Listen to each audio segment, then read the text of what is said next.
It may have not added up to a whole bunch yet. You know our rain gauge thing doesn't. Sometimes it doesn't work. I think we're going to we could end up with a couple of tenths of an inch. 30 seconds. Okay, here we go. All righty, hope you're having a good, safe night, folks. Meteorologist Todd Howell in the Channel 10 Weather Center. Kaylee Bowers also here tonight. Kaylee and Mike Witcher will be joining you and bringing live coverage starting at 4 a.m. on 10 News Today, coming up 4 hours from right now. Here's what we're looking at. Rain is changing over to snow across the western half of East Tennessee, starting to make its way into the Central Valley. We are looking at bitterly cold Arctic air that is still poised to move into East Tennessee, even doing so as we speak on the plateau, where wind chill values are currently in the single digits in Crossville. And so let's walk forward with our maps and bring you up to date with what's happening, and we'll keep you up to date as we go through the rest of tonight. Again, we'll be doing this Facebook Live for as long as need be. We appreciate any information you can share with us. If you are seeing snow or you've seen the rain change over to snow in your area, we'd appreciate you letting us know. It has changed over at my house where you live, location, maybe city and county. Don't need your specific address, but if you want to share that with us on this Facebook Live, that would be very helpful. Any pictures that you can post on Facebook or share with us here at Channel 10, news tips at WBIR.com, news tips at WBIR.com. We'd appreciate any of your snow photos. It will help us tell the weather story and get the information out to others of what's going on across East Tennessee. And so if you'll bear with me a second, I'm going to get some of the maps and information uploaded, and we'll be right there with you in just one moment. Let's see. Right now I'm just going to try to get this loaded here and get the comments going. Let's see. There we go. I see a guy with a white shirt and a blue tie, so that's a good sign.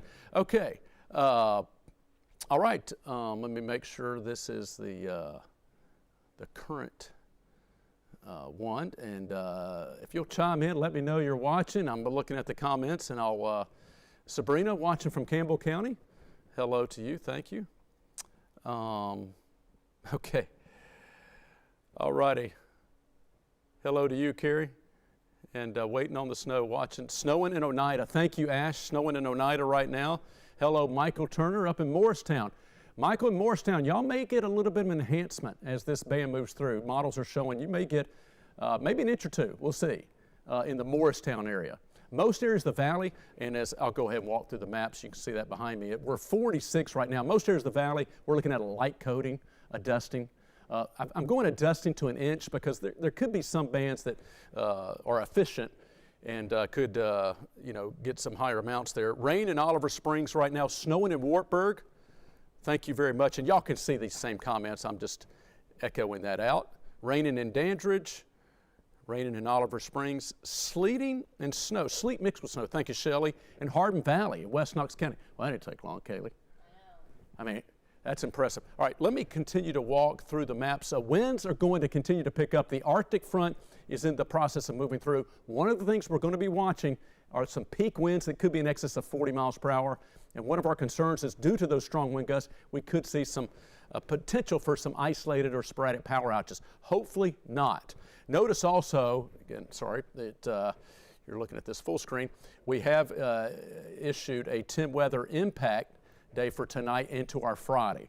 Saturday, essentially expecting that to also be similar with very cold air in place. But definitely tonight, Friday, and Friday night, we have a 10 weather impact highlighting significant inclement weather that's moving in, and in this case, bitterly cold air and possible hazardous driving conditions overnight tonight. So 10 weather impact is in place, and certainly be advised that travel is not going to be recommended overnight. We can have ice forming with the water. The rain we're seeing now is going to freeze on the roads, the water. And so, and after that, then we're looking at the snowfall for at least a couple hours. The wind chill in Crossville is 9 degrees.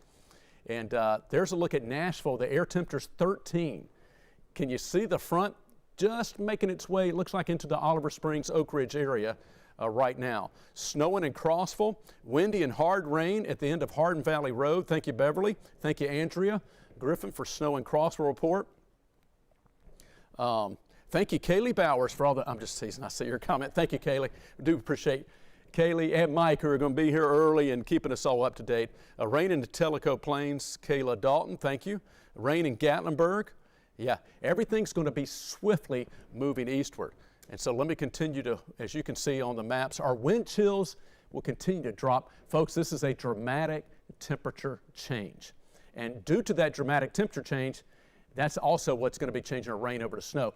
A lighter snowfall, but impactful, that it could give us a light covering of snow, even in parts of the valley, and some icy conditions underneath. Again, that's why we're concerned about potential hazardous travel due to this very cold air.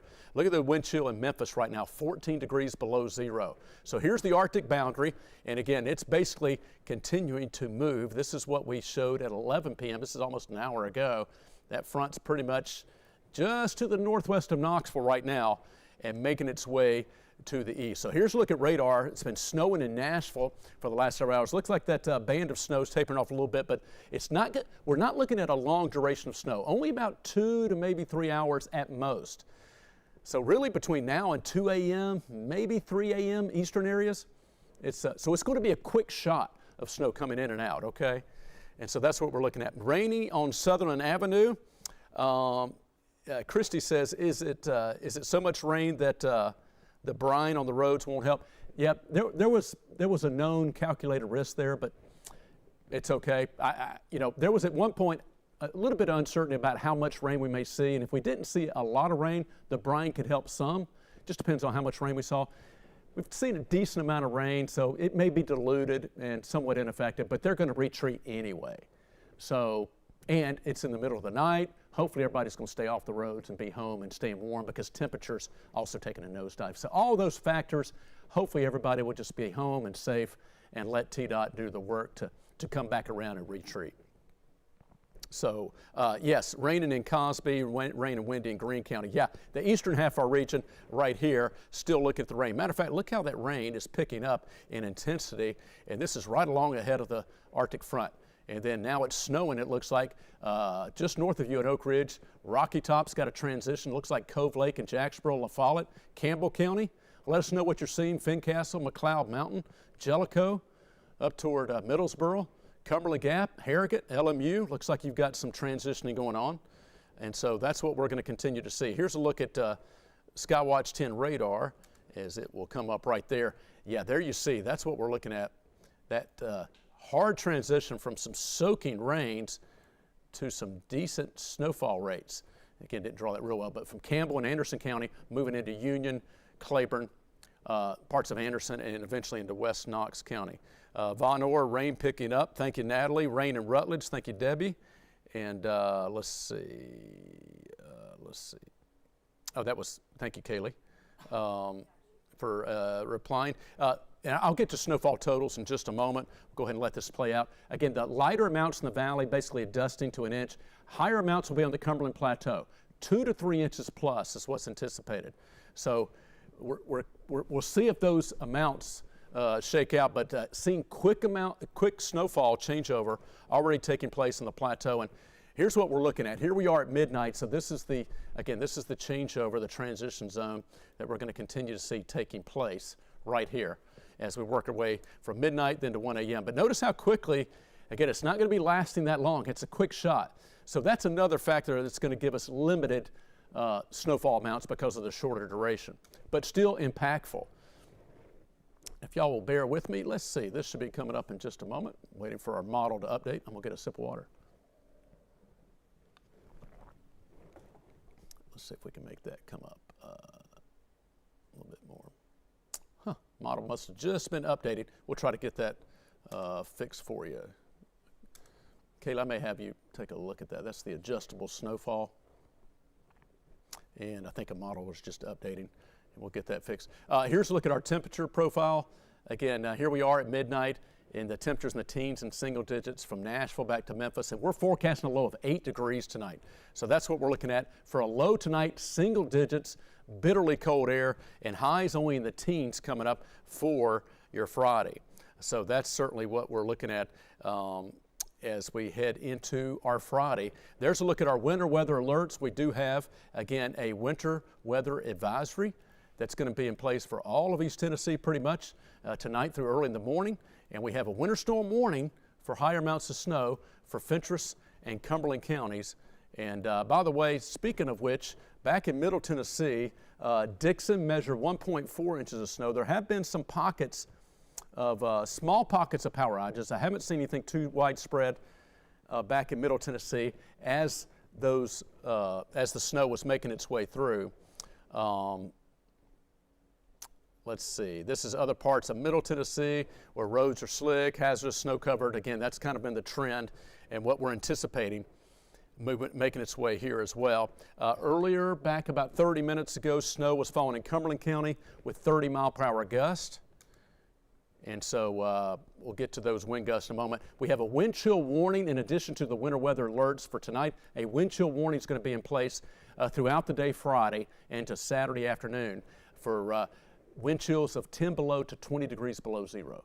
So this very cold Arctic air with negative wind chills will continue to be with us. Here's a look at our peak winds, and we'll see if these verify. Hopefully not, because we could see some pockets of isolated wind damage and I should say isolated power outages, excuse me, due to some trees down on the power lines.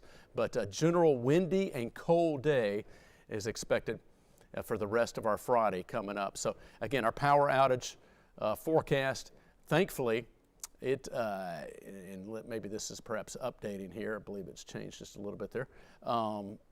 That is continuing to show that we're not looking too bad at the moment, but we'll certainly hope for the best going forward. Here's a look at the winter weather impacts for tonight into Friday.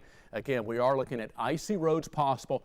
Regardless of how much snow falls, we have the potential to see some icy roads just from the moisture from the rain freezing as temperatures take a tumble and come crashing down the rest of tonight. Bitterly cold Arctic air sweeping in. We have an extreme, low-end extreme impact from the cold and the wind.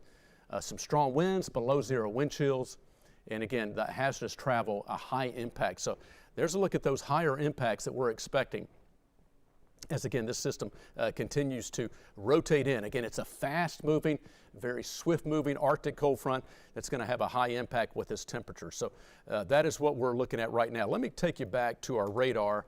And again, I appreciate any information. If you are seeing any of the snow in your area, any icy roads, don't know if we'll be seeing that just yet, but that could be happening soon. For the western half area, areas that have already changed over, we know it's raining for the eastern half of our region. Stacy says, Bab and Powell, can you describe that a little bit more? Is it windy? Has it changed over? You've got sleet in Powell, says April.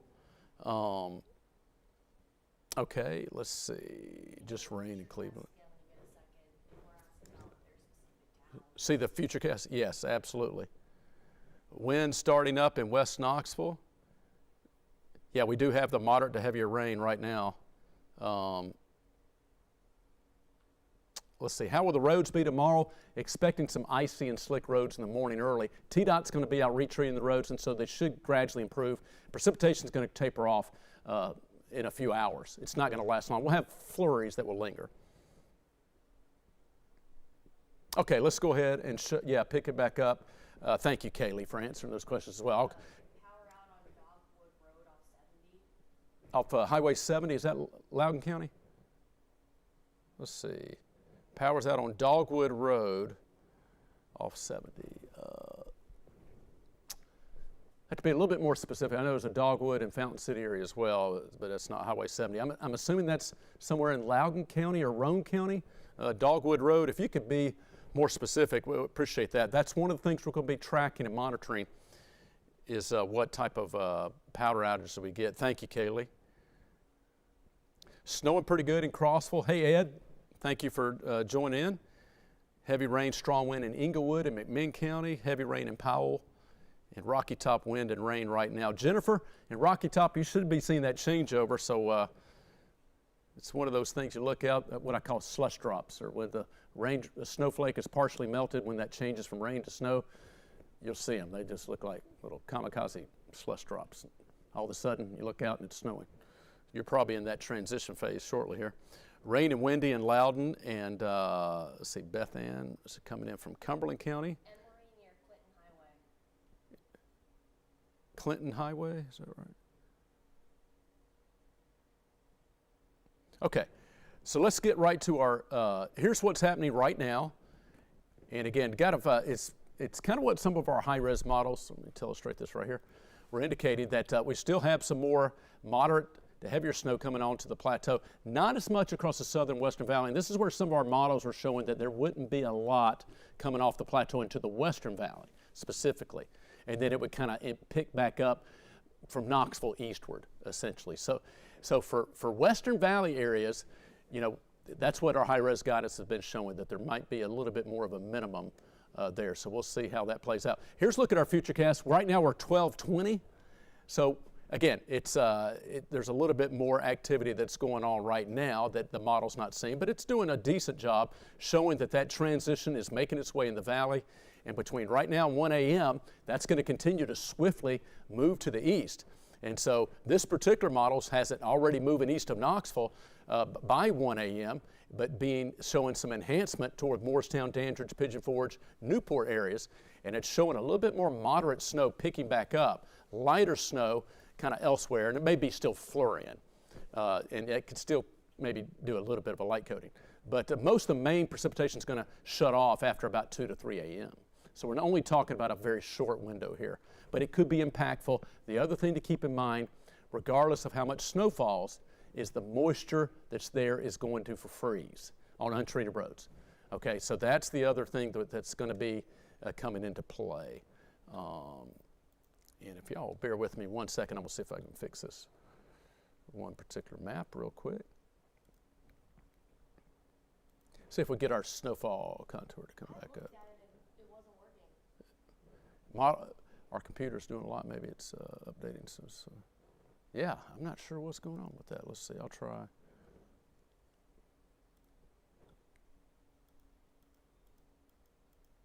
Interesting. Oh, let's make sure my timeline.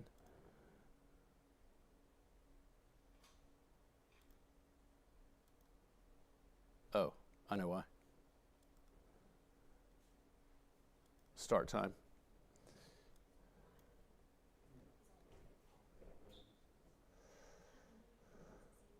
See if it'll come back now.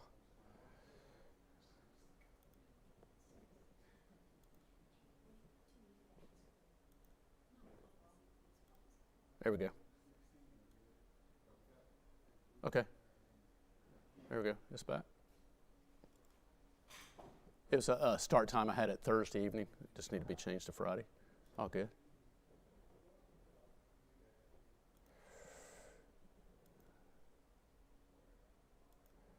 Okay. Apologies, getting everything situated here. All right. So that's what, by the way, that is our 24-hour wind chills trend. You can see that drop off. Let me go ahead and talk about that, as a matter of fact. Here's our temperature drop off. And again, we'll kind of reset, and any of your questions we'll look at. Let me go to our specific temperature map here. Here's a look at our wind chills that are forecast in the morning to be well below zero. And here's a look at the peak wind gust. Again, we've got some strong winds. It's going to stay windy and cold throughout the day tomorrow. So that is another concern as we look ahead to tomorrow. Look at our 24-hour temperature trend. Look at this drop off that basically between right now, midnight and 1 a.m. That's what we're talking about. Temperatures are going to basically be 20 degrees colder from 46 at midnight, 24 minutes ago, to 26 at 2 a.m. and then 16 at 4 a.m. So there's a 30-degree drop in 4 hours. And basically we're talking about a 40-degree drop from it was 48 back at 11 p.m. to 8 at 7 to 8 a.m. So we're talking about that 30 to 40-degree drop overnight into early Friday morning. There's one of your main stories right there. That's a look as far as the temperatures go. And again, as far as the wind chill, what we were talking about earlier, that is the impact of what we're looking at from those temperatures that are going to be rapidly falling across our region. So that's certainly why we need to be prepared for these rapid drops in temperature and what's heading our way. And that is certainly the big concern. So again, by the way, now it's Friday, December 23rd, officially 2 days away from Christmas. Here's what we're looking at, folks, going forward. We'll reset with our radar and futurecast in a moment, but teens on Friday, 23 on Saturday, and 29 on Sunday. Sunday, Christmas Day, will actually start to feel a little bit better. 30s to near 40 from Monday and Tuesday, and overnight lows are also going to be very cold in the single digits as we go over the next 3 nights in a row before gradually warming back up. So that's a look at what we've got coming our way as we head on into the rest of tonight. So here's a look once again at our local temperatures. What we're seeing right now is still in the low 40s. This was just at midnight, but temperatures have continued to drop from Crossville to Jamestown, as evidenced by the wind chill, 3 degrees at Crossville and Jamestown. That's the current wind chill right now. Look at the wind chills here in the valley, still relatively mild, but that's what's coming our way. Very cold, soon to be sub-zero wind chills that will be with us all day long Friday. That's what's heading our way. There's a look at the temperatures, down to 11 now in Nashville. It was 15, just about, I guess, maybe about 45 minutes ago or so, down to 7 now in Memphis, and the current wind chill in Memphis is 13 below and -6 in Nashville. So there's the Arctic air on the doorstep and about to move into our region. So let me go back to some of your comments. We appreciate if you're letting us know. David Lowe says, what's happening in your area? It's snowing in Scott County. And yes, we need a good one this year, somebody says, with the snow. Here's what's interesting. Winter just officially started yesterday at 4:47 on Wednesday. Well, I guess 2 days ago, but on Wednesday. And so here's hello winter, Arctic blast coming in. Again, this is more of your true Arctic cold blast with some light snowfall. Not necessarily the snow is the main story with this Arctic front. The main story with this Arctic front is going to be the bitterly cold temperatures and the dangerously low wind chills. Gusty winds, obviously, and some light snowfall, certainly. That just comes along with it as a bonus, so to speak. Snowing in Oak Ridge on the west end. Thank you for that report, Judy. We're seeing radar. It looks like it is. That's a confirmation we appreciate. If you have any, well, I don't know if it's pictures. If you would let us know, not just if it's snowing, if it's sticking to your driveway, the grass, or the roads, or anything like that, we'd appreciate that information as well.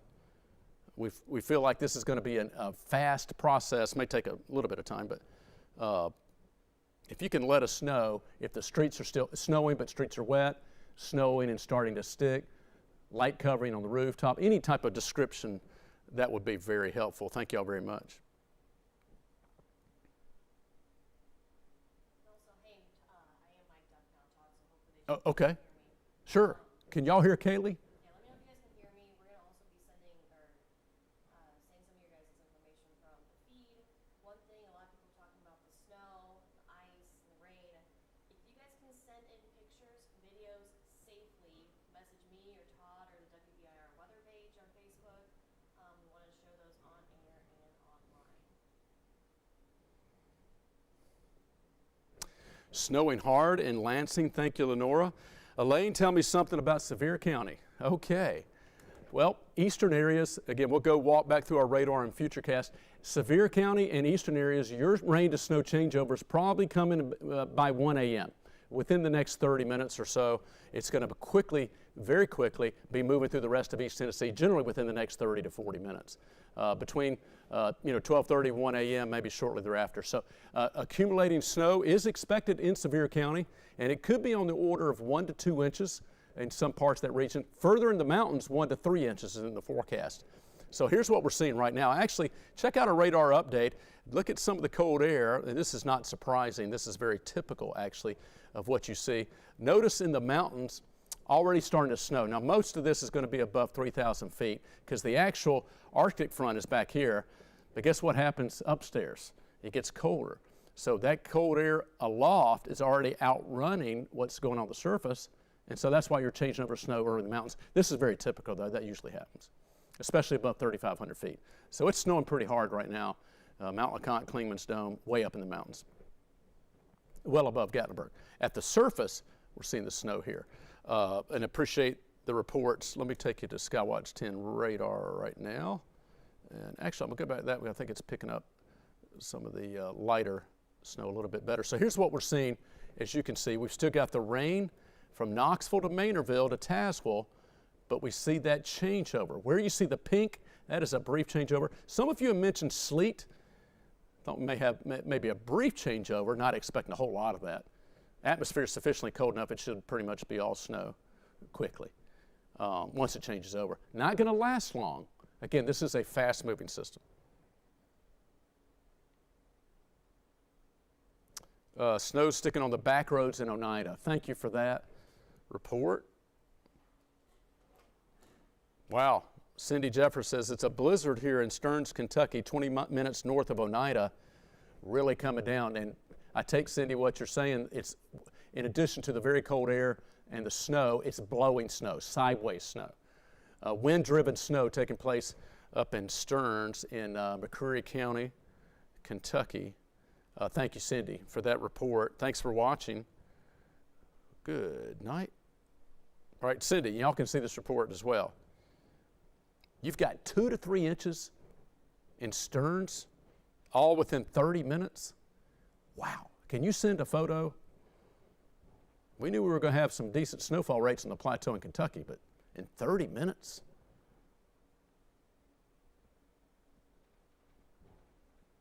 That's, wow, that's amazing. Kayla got a report of 2 to 3 inches in Stearns, Kentucky in 30 minutes. That's Cindy. I asked her if you could send us a photo. Not doubting that, just a, wow, that's impressive. But snow sticking the back roads in Oneida. Very windy in Oak Ridge, lots of wind in Hardin Valley. Here's the Oak Ridge, Hardin Valley, Knox, Anderson County, that's the Arctic front. These are the peak winds. It's about 30 minutes late, or not late.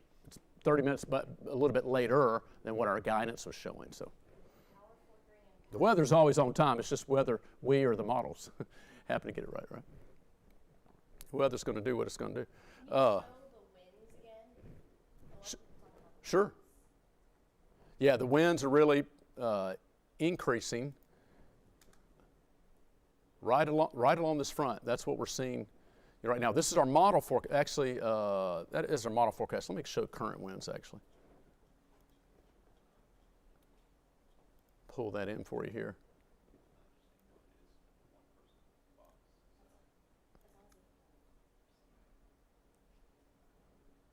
Yeah. All right, that actually matches up pretty good with the model. Take a look at the current wind speeds. The winds are gusting, you know what? That 30 to 40 miles per hour, showing a gust of 53 miles per hour at Spring City. So that's, we're getting an axis of higher winds coming up off the Sequatchie Valley and right up on the eastern escarpment of the plateau, coming up into Ray County. So from Dayton, Spring City to Grandview, Rockwood, into Roane County, up toward Harriman, Oakdale. Really strong winds. Here's the other folks who mentioned some strong winds in Oak Ridge, moving to Hardin Valley. See another little axis of some stronger winds east of Maryville toward Wallen and up around heading toward the Gap. Some of these stronger winds. So as far as what we're seeing wind-wise, that is a current look at what we're seeing. And bear with me one second. Now that we went past midnight, I've got to adjust some timing. It's just a technicality for when things begin. And if you'll bear with me, I'll get this changed over right now.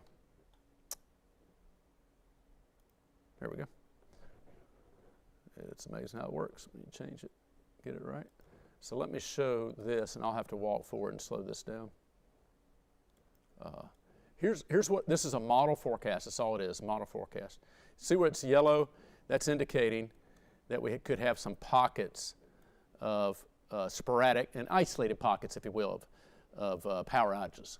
So, tell you what, we don't want anybody's power to go out. Obviously, we would love for all power to stay on, but at least this is maybe some good news that it's on the lower end threshold, and hopefully everybody's power stays on, but there is that possibility of at least some sporadic power outages. And so this is what we were talking about earlier. The good news as we go Friday, again, it's just a model forecast. Notice over North Carolina, they're showing a little bit of that, but it's on a lower end threshold. But we do have that model that's showing that. So here's a look at our overall impacts. The rest of tonight, rain is changing to snow. We're seeing that take place. Again, light amounts generally in the valley, a coating or a dusting I'm going to go take a peek outside as well, see what it's doing here in a second. And Yeah, it was outside real fast. shoot, we're going to have to, I guess we'll have to have a blank box in a minute. Sometimes we're doing our Facebook Live on the phone. We take it with us. We could do camera 7 out the door, but Do you want me to take control while you look outside? here's that. Sure. Come on over, Kaylee. Oh my God. That'd be great. Because Todd's going to go check out. And our mics are still hot, Chris? Is that right?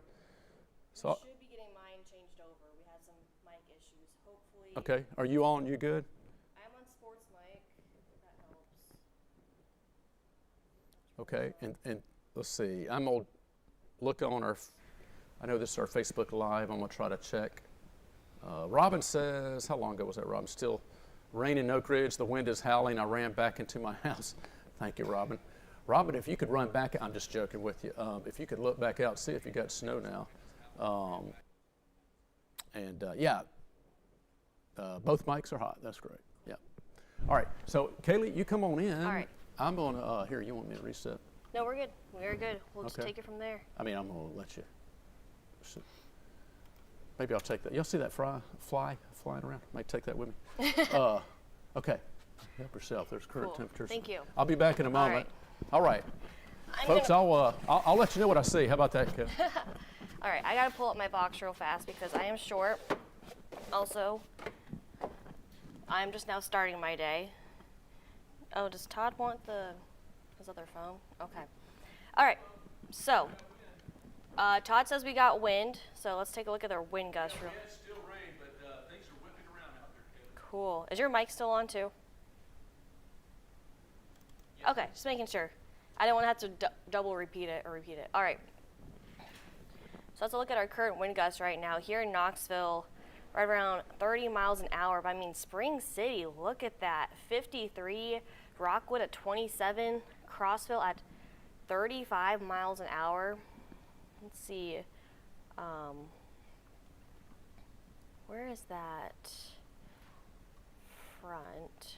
Take a look at temperatures real fast. Sorry guys, I'm running off of Todd's show here. Okay, so you can definitely see where that front is now moving into Williamsburg, Huntsville, Wartburg, and Crossville. That dark blue you see right there, that purple is also that front. That's that cold Arctic air moving in our western counties right now. Let's see. Really strong in Maryville right now. Thanks, Kayla. High winds mixed with rain, snow in Washburn. Starting to snow in West and Oak Ridge. Rain and wind is picking up in Morristown. Rain changing to snow in Rockwood. Heavy wind. Let's see. Take another look at radar real fast. So we'll show you guys radar, what's going on a little bit closer to home. We'll loop this. So we're going to stop this. Oh, he has this last 6 hours. So we're going to zoom in a little bit closer. Right now, Knoxville still seeing a decent amount of moderate to heavy rain. Same thing in Maynardville, Sharps Chapel, Washburn. So where you see that pink, oh, that's the wrong thing. Where you see this pink line, that's that cold front. That's where it changes over from rain to snow very quickly. Now, I'm not saying we won't see freezing rain or sleet. If you do, it'll be very, very, very small. But looking a little bit closer, so that's Powell Valley, Speedwell, Fincastle, La Follette, Jacksboro, Caryville, Rocky Top. Clinton's going to see it very soon. Oliver Springs, Kingston. That's kind of the folks who are seeing the transition from rain to snow right now. I'll loop this again. Okay. A lot of people talking about the winds. Strong winds in West Knox, Kingston, heavy winds in Jacksboro, rain in Athens, Corryton beginning to have stronger winds. What time do you think it will transition for Tazewell? I'll show you guys the hour-by-hour forecast again. but we're not going to really pinpoint exact towns, so you guys can look at your town, your city, and show you what's going on. So this is what's happening right now. Our far eastern counties just starting to see some of that rain. So this is an hour later. That rain changes over to snow for a lot of us in our eastern counties by then. But notice that big break in the snow right there. So that's down towards Athens and Tellico Plains, up towards Tazewell, Williamsburg, Huntsville, Wartburg. We could actually get a break from the precipitation between 1 and 2 a.m. However, a few of us could still see a few flurries here and there, especially in our far eastern counties, seeing a decent amount of snow. I mean, look how fast this system moves out. It just dissipates, and by 5 a.m., a lot of us pretty much done with the snow by then, but still could see a few flurries throughout the day. And let's see, did Todd get the snow map to work? Because I couldn't. Okay, there we go. So as far as totals go, here in the valley, we're looking to see a dusting to 1 inch, 1 to 3 along the mountains, and 2 to 3 in higher elevations. Let's see. Winds picking up in West Knox, 25 miles into Virginia from Cumberland Gap. It's still rain and some wind. If it's windy now, it'll be snowing in 10 minutes. Cindy, that's a good observation. Damaging winds in Seymour. Okay, I'm going to pull up the wind gusts again since you guys are talking about that a lot. I agree with that completely. So here's a look at the winds right now. I mean, it is windy, very, very windy. Cold and rainy in Pigeon Forge. Wind is strong. Heavy rain, heavy snow in Jamestown, high wind. Yeah, let's look at the temperatures real fast.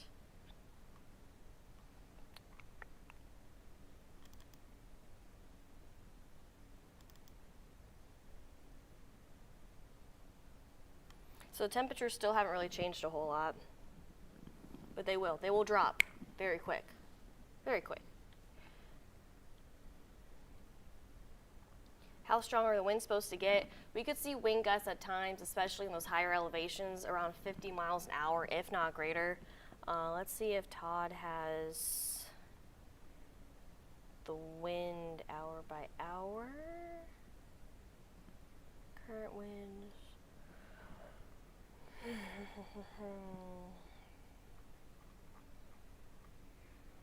I'm looking for the wind map. I'm getting there. Give me 1 second, guys. I appreciate your patience. Changeable wind chill.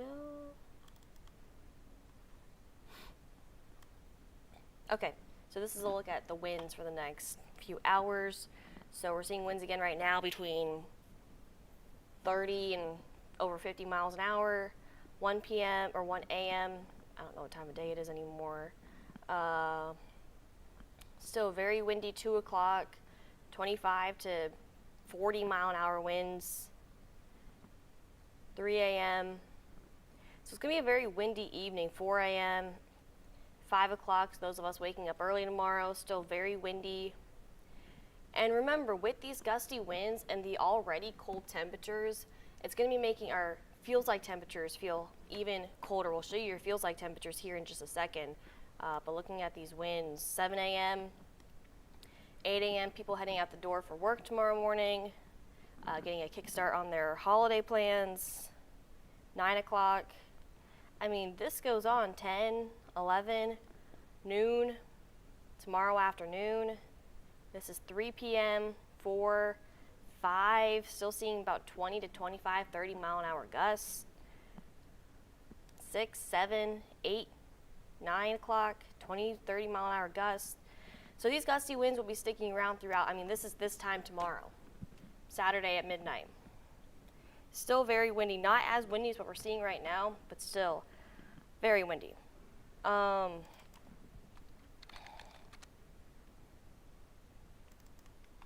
So then I want to show you guys the feels like temperatures. I want to change that real fast. And Todd, whenever you want to hop back in here, you're more than welcome to. You don't have to. I'm sure you're enjoying being outside and Thank you, Kaylee. looking at what's going on.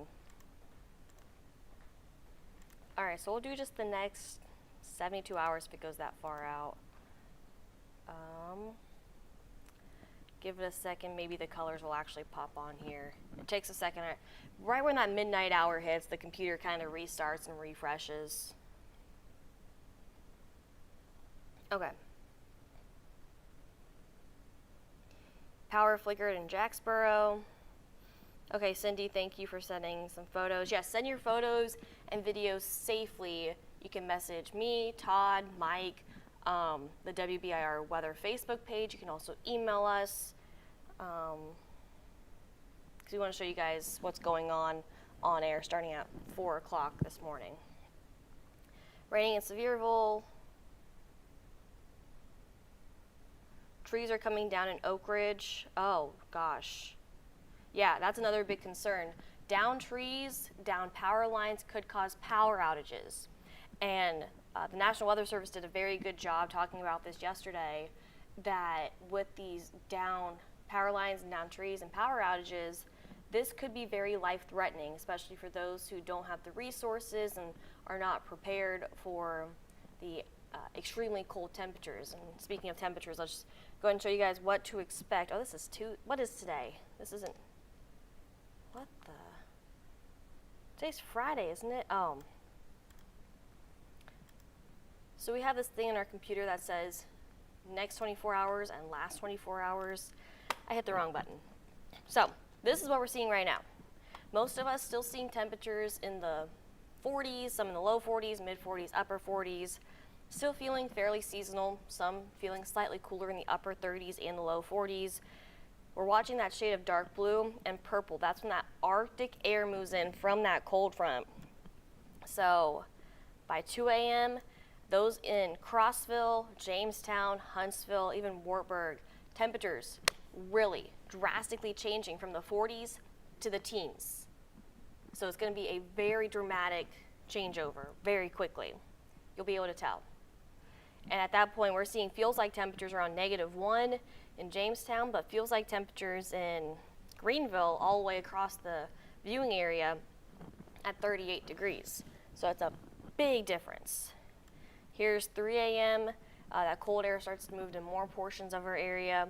At that point, some folks will be seeing temperatures in the 20s and 30s. Knoxville, Oak Ridge. Here's 4 a.m. Single-digit temperatures, but feels like temperatures -15 degrees at that point for our western counties. Eventually, everyone could see some very cold temperatures and feels like temperatures. We're going to stop this right around 7 a.m. And I promise I'm not ignoring your guys' comments. I'm kind of just taking this graphic by graphic. So I keep commenting and I'll answer some questions after I'm done with this graphic here in a moment. But waking up Friday morning, our feels like temperatures for most of us between -10 and -25 degrees. That's because of the wind, but that's also because of our actual temperatures as well. Got any information? What you feeling? It looks like the rain still, mainly winds are really picking up out there, Kaylee. And just kind of that wind-swept light rain moving in. Getting those reports of some of that winter weather that's kind of coming in from west to east. So, yeah, we appreciate everybody giving us their reports and continue to track and appreciate any photos. I see some of this coming up from Kentucky. And somebody was sending me a picture of earlier in Nashville and Brentwood with the ground covered. That was from earlier. And we had the report of the snow up in Stearns, Kentucky, of 2 to 3 inches windswept snow. And in about 30 minutes was one of our viewers says. So that was very impressive. Okay, we'd have one of our first power outage reports coming up here, Kaylee. Lenoir City, LCUB is reporting 1,300 without power in Lenoir City, 895 without power in Loudoun County. So there's some of our first power outages. By the way, we have a road impact store on our website that's up live now on WBR.com. We don't have any road impacts there yet, but we do have, again, just coming in from LCUB, 1,300 without power in Lenoir City, 895 without power in Loudoun. Seen some of these power outages upstream in the Nashville, Middle Tennessee area. There was one location that had, I think it was maybe 800 or so without power. The next report I saw was like they were down to just 77 without. So Okay. they were able to quickly restore power for some of those folks back in Middle Tennessee that were seeing that earlier. So that's one of the elements and impacts that we were going to be watching is the wind. Now, thank you, Kaylee. Looking at radar, one of the things that's going to be interesting is seeing, as far as the timing of the rain changing over to snow. And we were talking about it's a very fast-moving system and the impact of how much snow that we would see. Let me go ahead and stop the radar right here. Still raining here in the valley. You can see the snow is picking up in the mountains. The temperatures are dropping quickly, so it's kind of like a race against the clock. How long will the moisture stick around until the cold air sufficiently gets in? It's starting to change over in Anderson County. And again, but we are starting to see, remember how we were talking about this high-res models, we're showing the cutoff and a little bit of dry slot and not as much snow in the western valley coming off the escarpment of the plateau. So a little bit of downsloping. So we're seeing that play out there, but I would go ahead and say that our high-res models were also showing snowfall is expected to pick up in this area over the next 1 to 2 hours. So between now and about 2 to maybe 3 a.m., we're anticipating that the snow is going to be picking up, particularly as you go just east of Knoxville toward Jefferson City, Dandridge, Morristown, Newport, Pigeon Forge, Greenville, and Rogersville. So some of these areas may have a little bit better chances for a little bit more snowfall. Again, let me kind of go forward to our snowfall map, which is the very next one we're going to show. And there's a look at Skywatch 10 radar. Again, see more of that precipitation that's steadily making its way into our region. And there's a look at our model forecast showing that that's going to be moving on into the eastern areas. So as far as the snowfall potential, again, generally a light coating, dusting, could be up to 1 inch in some parts of the northern valley. That probably is going to be a little bit more focused, though, for eastern areas where there's going to be a better chance for the longer duration snowfall. So elsewhere, and again, you can kind of see what it's showing. Not much of the snow from Lenore City to Sweetwater to Athens. And so there's a little bit of that dry slot coming in there. Elsewhere, a coating or a dusting. May see 1/4 to 1/2 inch in some areas, just where it comes down decently enough as the temperatures continue to cool. And back on the plateau, it looks like we're already seeing some 2 to 3 inches developing, in some cases seeing that taking place. So that's what we're taking a look at. Let's see, I'll try to get to some of your questions. Bridget Faust, when is the wind going to stop? The strongest winds are moving through with the cold front right now, but sustained winds of 20 to 30 miles per hour are going to keep up off and on throughout the rest of tonight and during most of the day Friday. We're going to have sustained winds, probably looking at 15 to 25 with gusts 30 to 40. So we're looking at a windy night and a windy day ahead for our Friday. Let's see. There was another question. How long will the strong winds? Again, strongest winds right now, we're still going to see strong gusty winds throughout the rest of tonight. But the highest winds are expected to be generally right now with the frontal passage. They'll back off just a little bit overnight, but still pretty gusty. When will we see the lowest temperature? We're going to bottom out Friday night, Saturday morning, expected with a low of about near 6 degrees.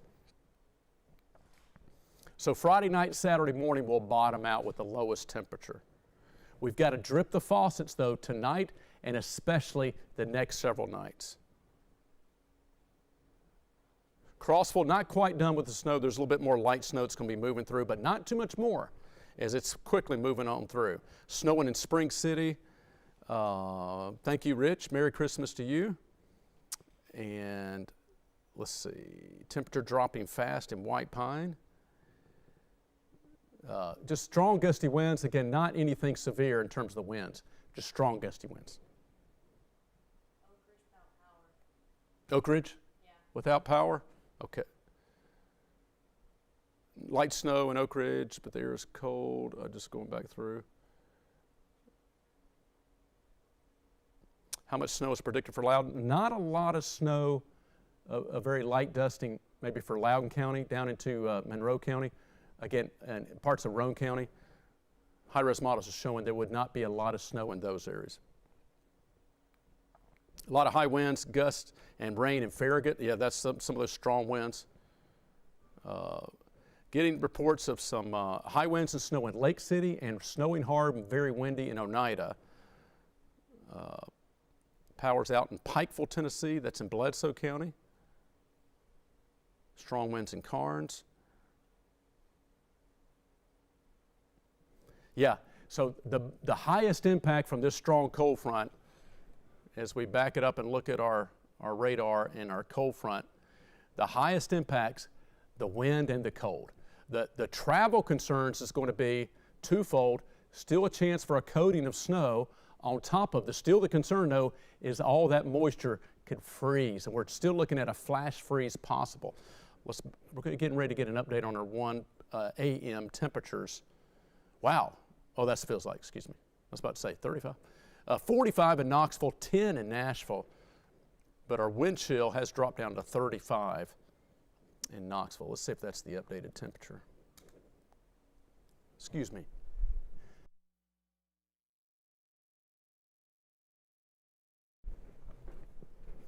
Thought I have to check on our temperature in Crossville. I think it's frozen. Hasn't changed a little bit. The wind chill works. -2 is the current wind chill in Crossville, -5 in Jamestown. There's a look at your true Arctic air, and it's continuing to move off the plateau into parts of the valley. So that's what we're seeing. So that is a look of what we're seeing right at the moment. Let me see if I can get any more power outage reports. If you just join us, we do have over 1,000 without power LCUB in Lenore City proper, and also some power outages in Loudoun County. Hey, we just had a comment. Lydia said a large tree behind her house is ready to break any minute. Oh, I see that. Large tree.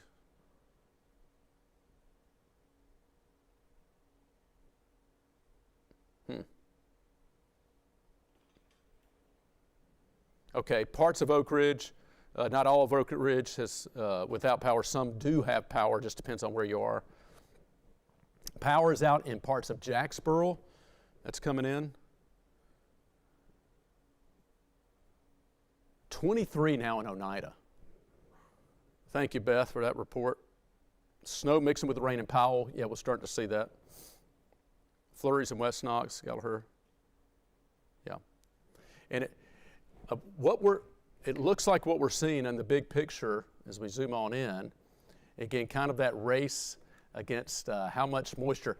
A lot of the deepest moisture is starting to make its way through the region. So again, some of those higher, it's a very quick shot. Parts of the plateau have seen, we're getting some reports up into Kentucky of maybe a couple to several inches in a short period of time, and a quick coating is still going to be possible. Eastern half of East Tennessee looks like you're going to have the better chance in this area. That's what our high-res model is showing as far as going forward. Again, from Rogersville, Morristown, Dandridge, Pigeon Forge, Newport, again, better chances for more of the accumulating snowfall, steady accumulating snow. Still a little bit of bands of some lighter snow, and we're going to have flurries throughout much of the night, just the Arctic air squeezing out. The concern is going to be, again, that light coating over an icy layer, still possible as we go overnight, especially into the early morning hours. So don't let your guard down while traveling. That's what we're looking at as far as that potential. Let me show you, let me see if this is the one I wanted to show. Yeah, here's a look at our temperatures. This is our forecast temperatures going forward. And so, I mean, here's a look, and this is an hour from now. Upper 20s in Knoxville, and 10 in Crossville, single digits in Jamestown, 8. And there's a look at what we're looking at early in the morning Friday. This cold Arctic air is just going to continue to plummet. So this is not your ordinary cold front. This is not like we're going from, where we would drop into the 20s and we may have some, some black ice forming and some icy patches and that type thing. No, this is much, much colder than just your ordinary cold front. So here's the concern about the icy roads possible. Temperatures in the teens and single digits actually overnight, and only warming, quote unquote warming, into the teens tomorrow. There's a look at our coldest temperatures. So for the person in Gatlinburg, you asked about when will we see our coldest temperatures. Saturday morning, Friday night, Saturday morning, and the timeline is incorrect there, but we're going to see single digits as we go through Friday night and Saturday morning. So that's what we're looking at right there as far as our very cold temperatures. So once again, here's a look at the bigger picture of that Arctic blast, just really moving in so quick as we get them. Let me try to pass along some reports I'm seeing from the National Weather Service in Morristown. Hey, Todd, real quick. Some more power outages down into the Chattanooga area, about 1,300 without in Sequatchie. Yeah, Caleb? Temps did update. Oh, they did? Okay, perfect. You know, one of our other temperature products is not updated. Is that the current? That's current. That's Thank current. you. Perfect. Let me find that in my show. Thank you, Kaylee. We'll show that coming right up here.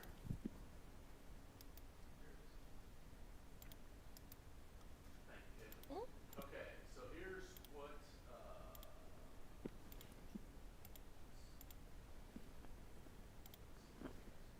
Is that a current map you have there? Yes, that was the current temps feels like. You're all right.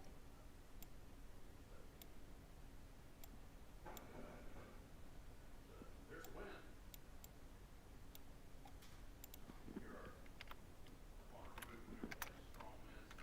Is that what that was?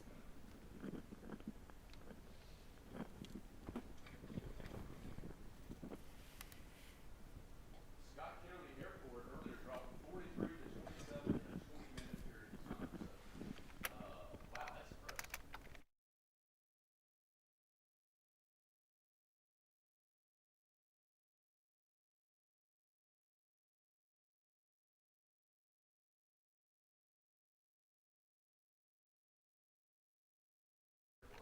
So that's a confirmation of some of those peak winds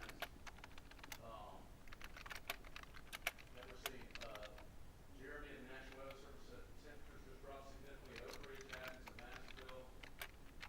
Cold front's moving into the Knox County and Central Valley right now. So confirmation of what we're seeing. Yeah, those temperatures did update. So there you go. 15 now in Crossville.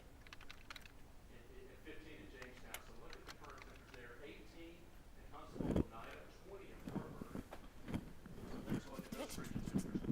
36 in Knoxville. What? Might die. Need new back? Here, do you want mine, Todd? One of them. Do you want mine? Yeah, I'll switch. Chris says the only one that he can hear or use for some reason is mic 38. I don't know if that's going to affect the stream at all, but if they could hear you, then they should be Okay, fine. yeah.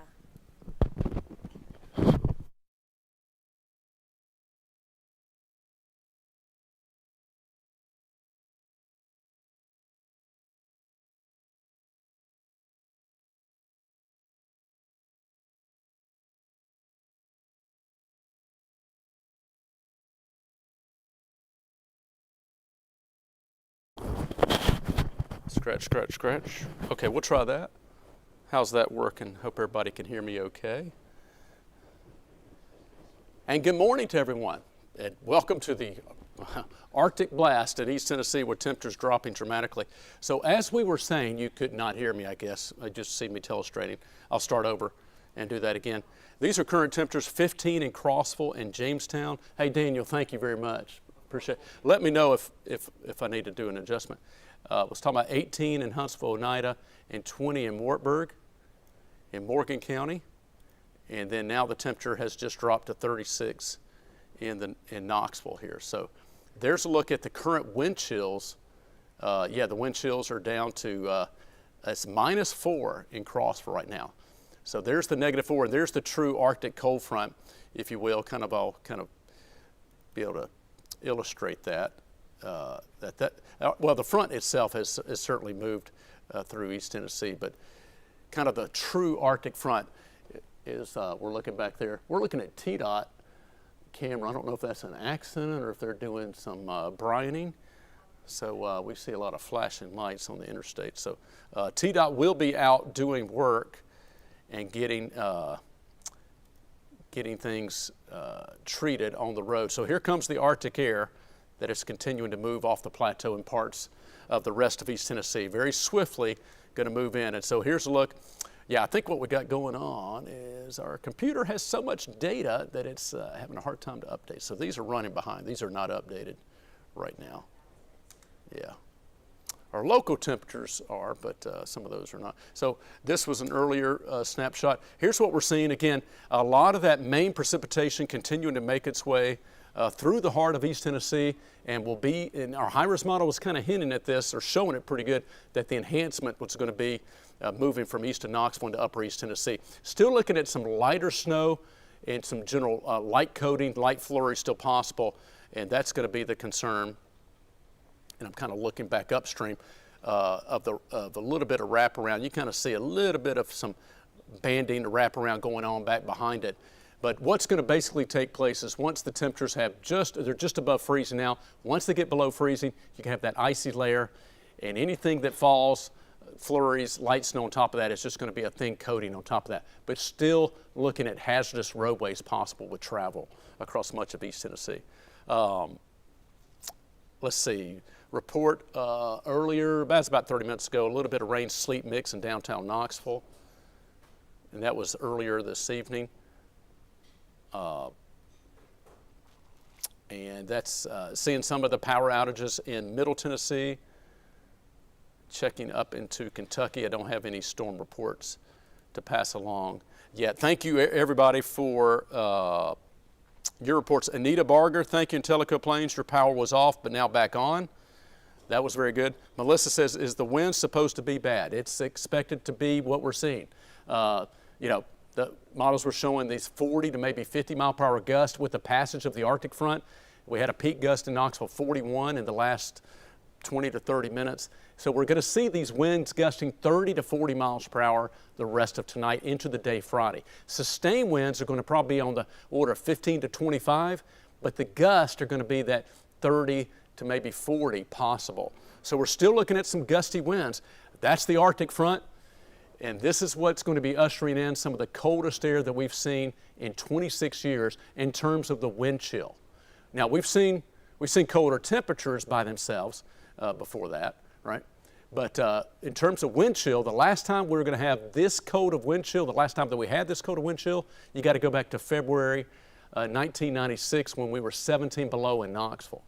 I remember February 96, we had 3 different big snows that January, February of 1996. Winter of 96, we had 21 inches of snow total.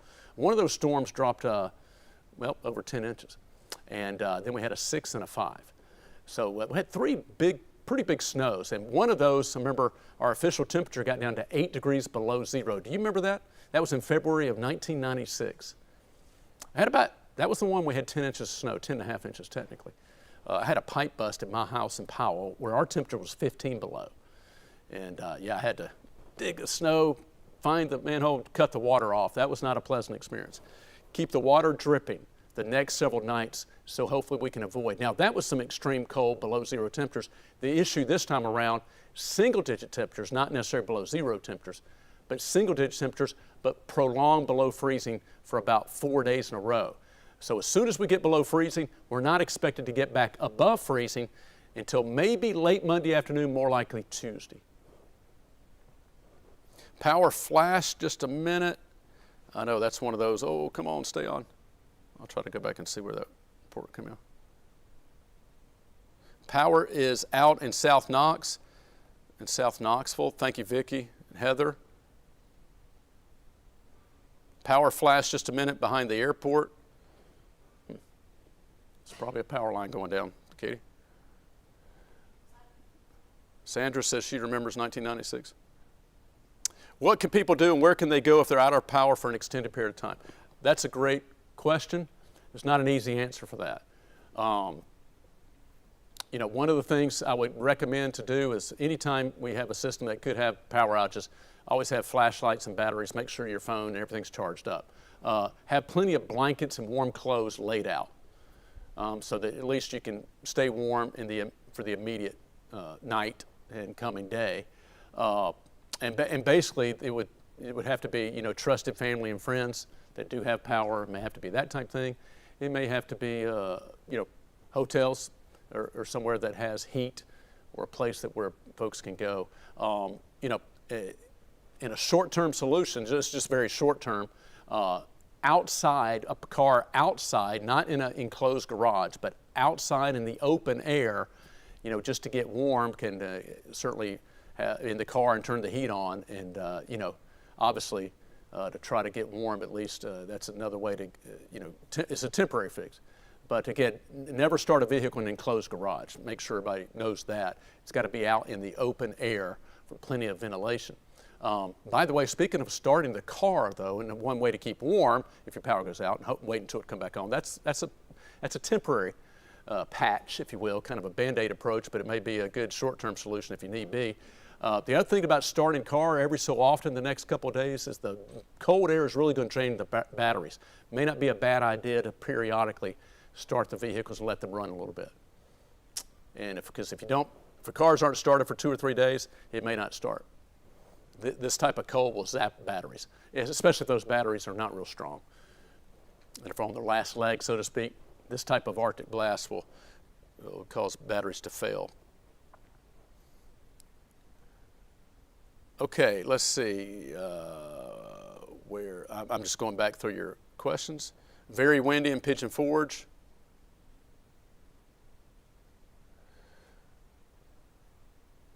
Morristown, no, your snow's coming still.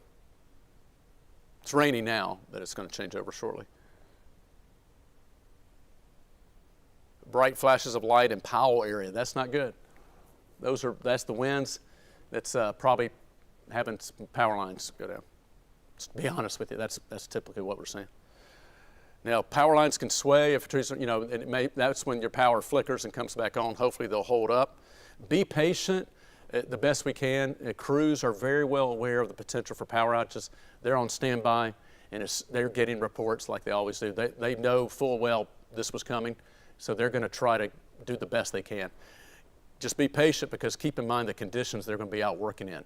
Howling winds, bitterly cold temperatures that are moving in. So it's tough working conditions for crews tonight. Hopefully your power gets restored soon. Power is, somebody's asking where's the power out in Loudon in the North City. I'll see if I can find that out. Chris, if you tell me what we are looking at, where in Loudon and North City, I will pass that along, and I appreciate it. Oh, thank you. You have updated me. Let's see. Power outages updated at the bottom of the road story. If you'll go to our website, WBR.com, we have a road impact story, road conditions, road impacts. If you'll go to the road impact story, you can hop over there and click on it now. At the bottom of that story, it has power outages are updated. We have actually a list of all the power outages in the region. So right now, 1,925 are without power in West Knox. That's from KUB. 1,925. Actually, that's now 3,459. Nearly 3,500 are without power in Knox County. Did you pull that up? Yeah. Okay, thank you. So that's the only county. Perfect. Thank you, Kaylee. That's actually very good. Chris, thank you. That's a very good. Hop on over there. Kaylee just showed me. It gives you road impacts and power outages by county by county. That's a very good breakdown. So, not to toot our own horn, but our website, that's a very good article. It's just content. KUB, nearly 3,500 customers without power, and we believe a lot of that is in the West Knox area.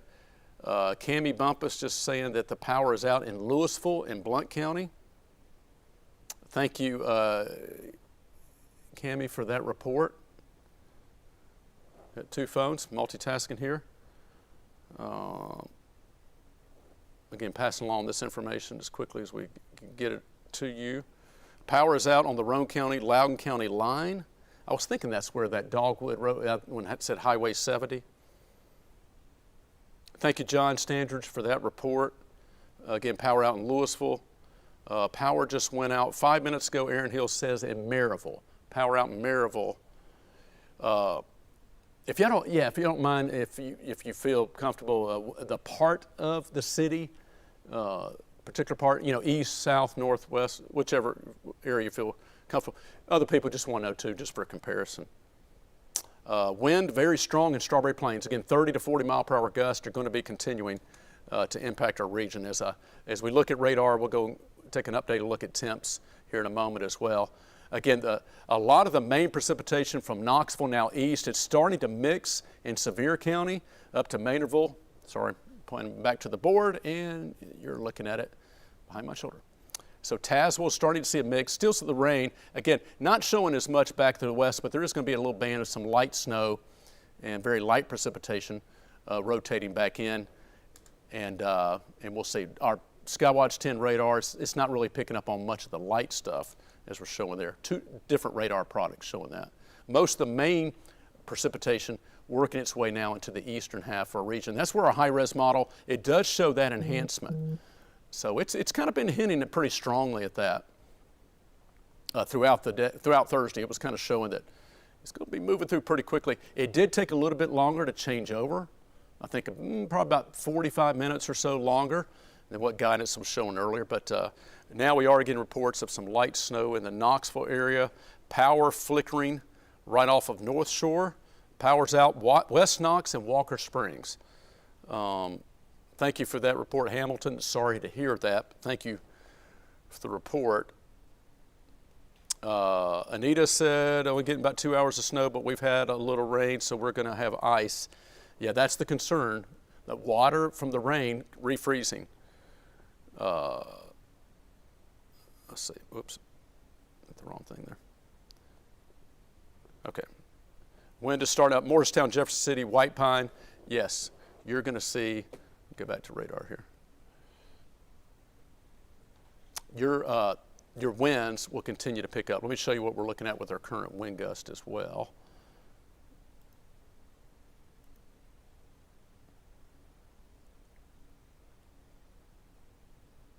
Bear with me.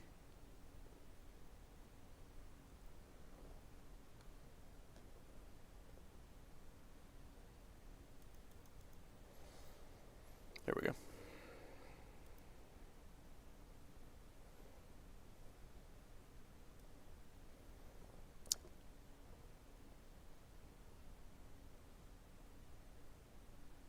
There we go.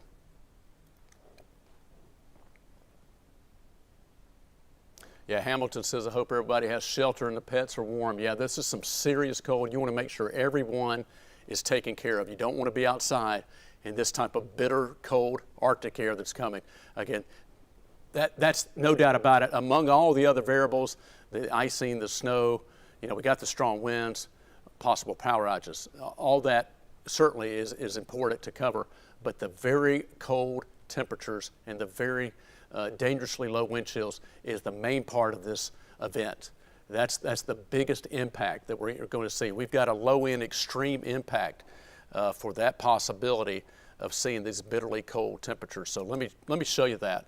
The high impact still from the potential icing that, again, varying amounts of snow across our region. Haven't seen much as far as accumulating snow in the valley, but still the chance for icy roads and hazardous travel. So we still have that as a high impact for most of East Tennessee. Just even, no matter how much snow falls, again, we were talking about just only takes a little bit to be hazardous, but the water on the roads also refreezing. We've got a low-end extreme impact, though, for the bitterly cold Arctic air sweeping in and the wind chills staying below zero from overnight tonight throughout the day Friday into Friday night. Wind chills at or below zero for about a 24-hour period or longer. And then the power outages, we had that question mark on there between them. We were going to get these strong winds, and we were thinking there's a chance for sporadic or localized power outages. Whenever the wind blows strong, it's possible, right? And so we could probably take that question mark off there because that's been realized in some areas. Again, one of the latest reports was KUB had nearly 3,500 without power. I believe we got an update on that now. Thank you all very much, everyone, for your updated info. Again, you can, on our website, and I'll try to pull that up as well, it has the updated information as far as road conditions and also power outages.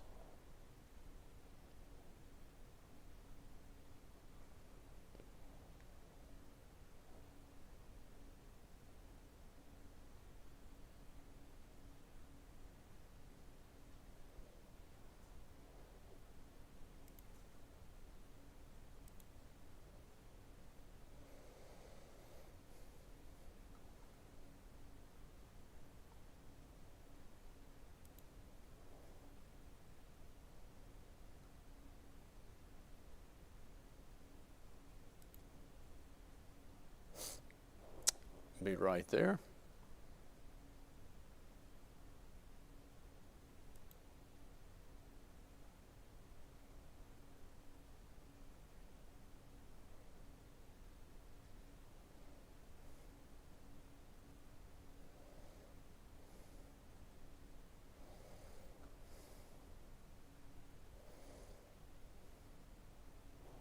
Okay, and so that's a look at our impacts that we're expecting. Again, our model showing sporadic power outages possible as well. We continue to see these strong gusty winds.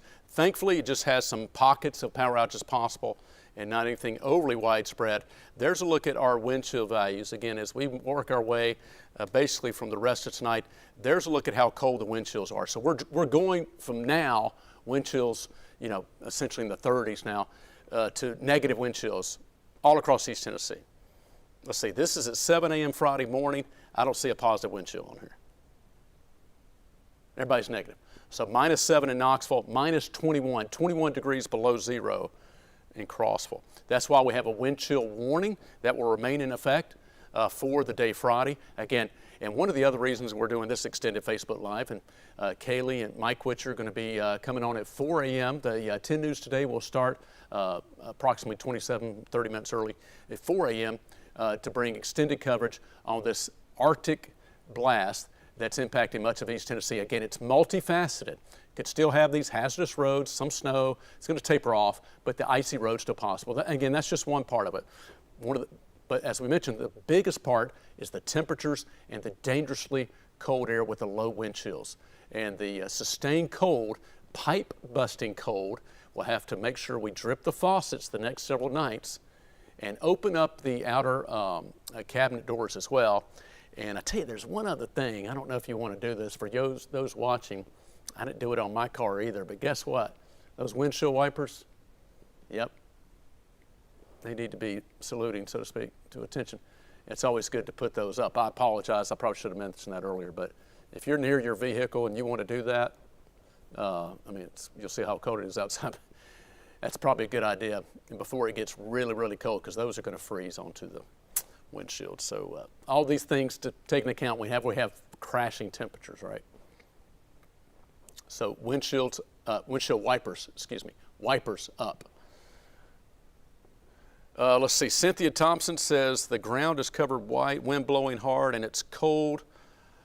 My lock almost was froze. Cynthia, can you tell us where you are? And I apologize, I don't know. You may have mentioned earlier. Rain has stopped in High School. Wind starting up again in Hardin Valley. If you'll let us know where you're located, Cynthia. The initial wind has hit the Newport area. Yeah, Merle says, remembering 1985, 24 below. That's our all-time coldest temperature in Knoxville. January 21st, 1985. Knoxville, along with Akron, Ohio, 24 below, two of the coldest places in the continental U.S. I've seen other parts of Middle Tennessee that were 25 and 26 below, maybe unofficially. Officially, Knoxville is one of the coldest places in the country.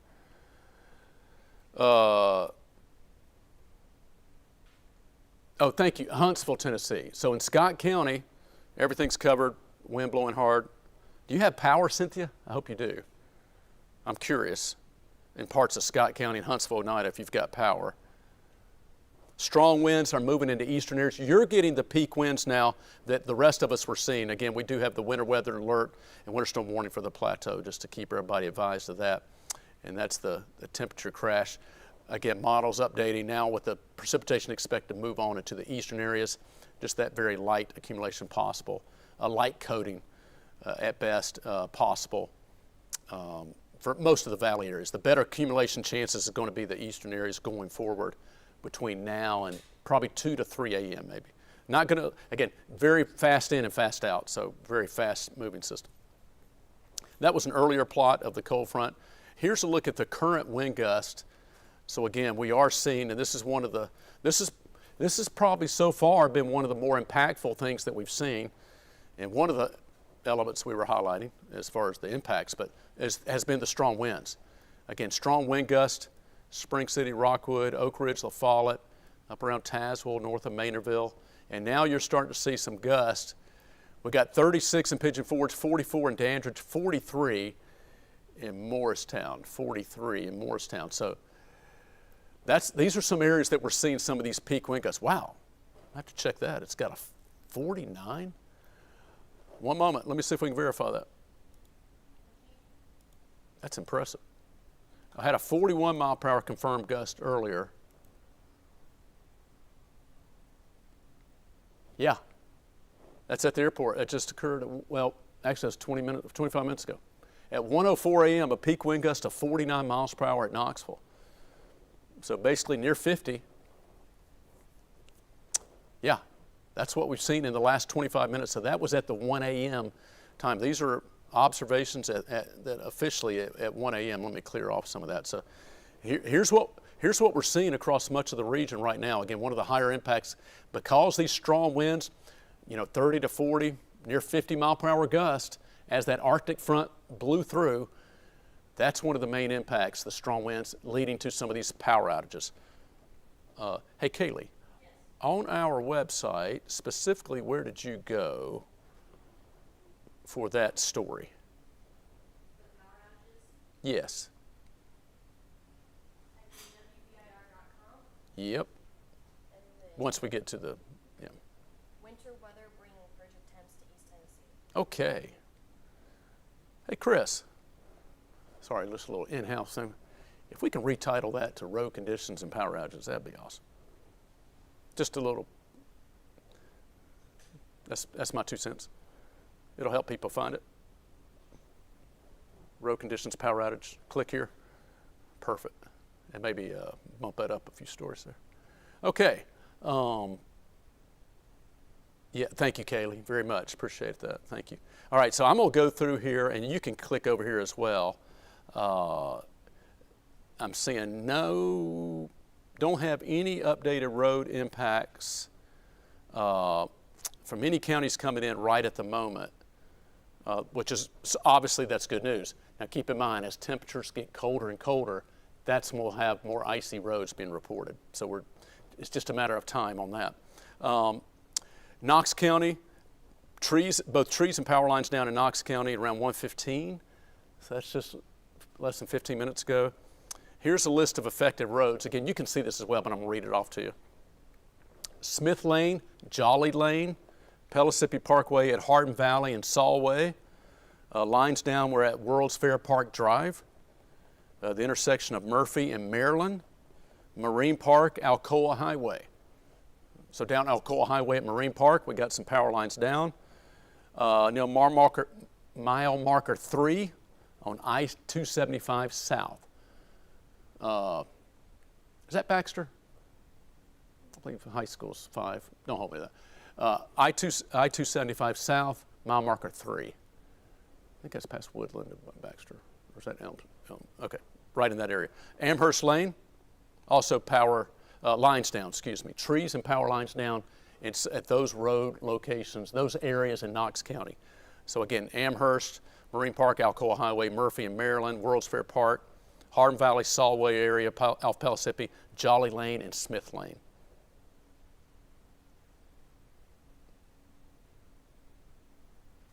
At 12, LCUB had 1,300 customers lost power in Lenoir City. That was back at 12:45. That's 45 minutes ago. And just under 900 had lost power in Loudon. So 1,300 Lenoir City, about 900 in Loudon as of about 45 minutes ago. Cub, CUB, had 173 customers without power, mostly in Oliver Springs. Volunteer Energy Co-op up in Upper East Tennessee, 460 customers without power. Actually, excuse me, that was in Roane County. Sorry, Appalachian Electric, that's what I was thinking. Volunteer Energy Cooperative in Roane County, 460 customers without power.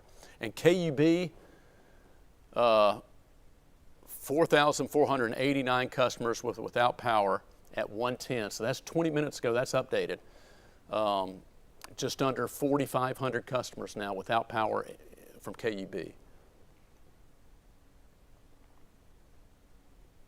All right, that's the update. Again, on our website, WBR.com. Scroll down just a little bit. And the title of that, as of right now, winter weather bringing frigid temps, knocking out power, causing some hazardous road conditions. So that's the article you click on to get there. Okay. Hopefully that's helpful. Somebody just said lost power in South Knox near Island Home about 15 minutes ago. Wind is hitting hard in Newport and White Pine area. It's just started raining hard in Newport. A lot of wind in Sevierville. Strong winds coming into Gatlinburg.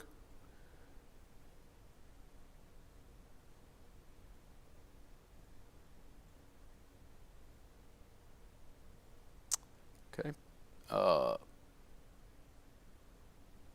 Good. Thanks, Julie. I apologize. I had some notes. I got the drip faucets note right here. I should have done the windshield wipers note with there too. I apologize.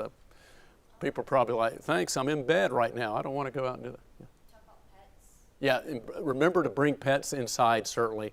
This is some brutally cold air that's moving in these next few days. So, yeah, bring pets inside, and make sure, the water bowl, if it's outside, that water's going to freeze. So, fresh water, as far as if that's outside, it'll freeze. Maybe bring it inside. And just basically make sure everyone is warm and taken care of. Don't recommend driving around and being out and about in this type of cold, but, to be honest with you, if you happen to have extra blankets and coats, it's just one of those things. You see somebody in need, needs an extra blanket or coat, this is some serious cold. So we want to make sure everybody's provided for. And hopefully everybody will be provided for, and hopefully power stays on for as many as possible. And if it goes out, hopefully it's only out for a short period of time. Crews are aware they're going to get out there and try to restore it as quickly as possible. But just keep in mind the conditions they're working in is tough. It's not easy. It's not like it's a balmy 70 degrees with calm winds, right? Thank you, Heather. What will be the temperature for today? We're going with a low of 8 at 7 to 8 a.m. and a high of 15. So single-digit low temperature of 8 and a high of 15. Wind chills today 10 to 20 below zero for Friday coming up. Friday is our coldest day. Let's see, I think now that we've changed, now we're on 30 in the morning, our days may have changed. Let me see if I can show you this. Bear with me.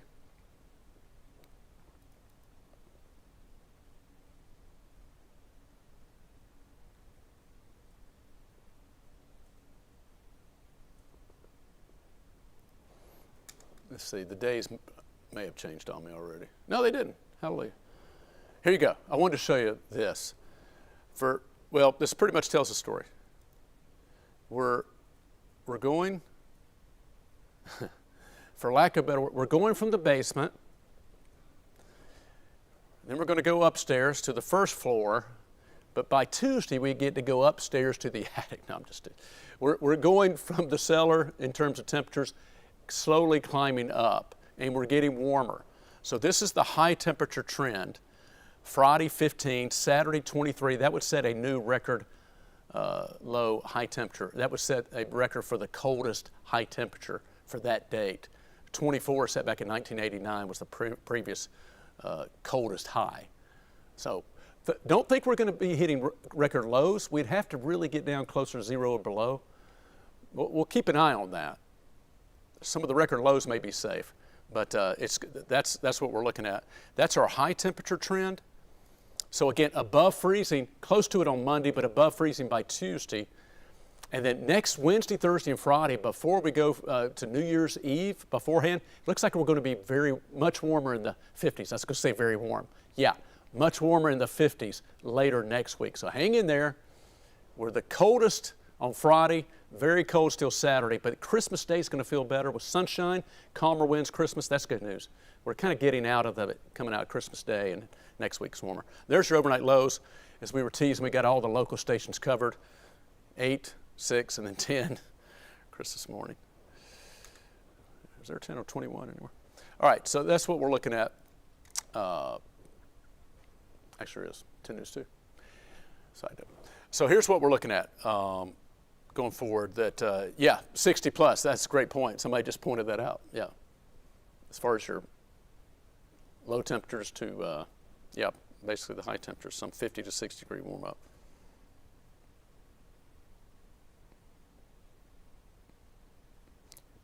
Lois has your windshield covered. Excellent.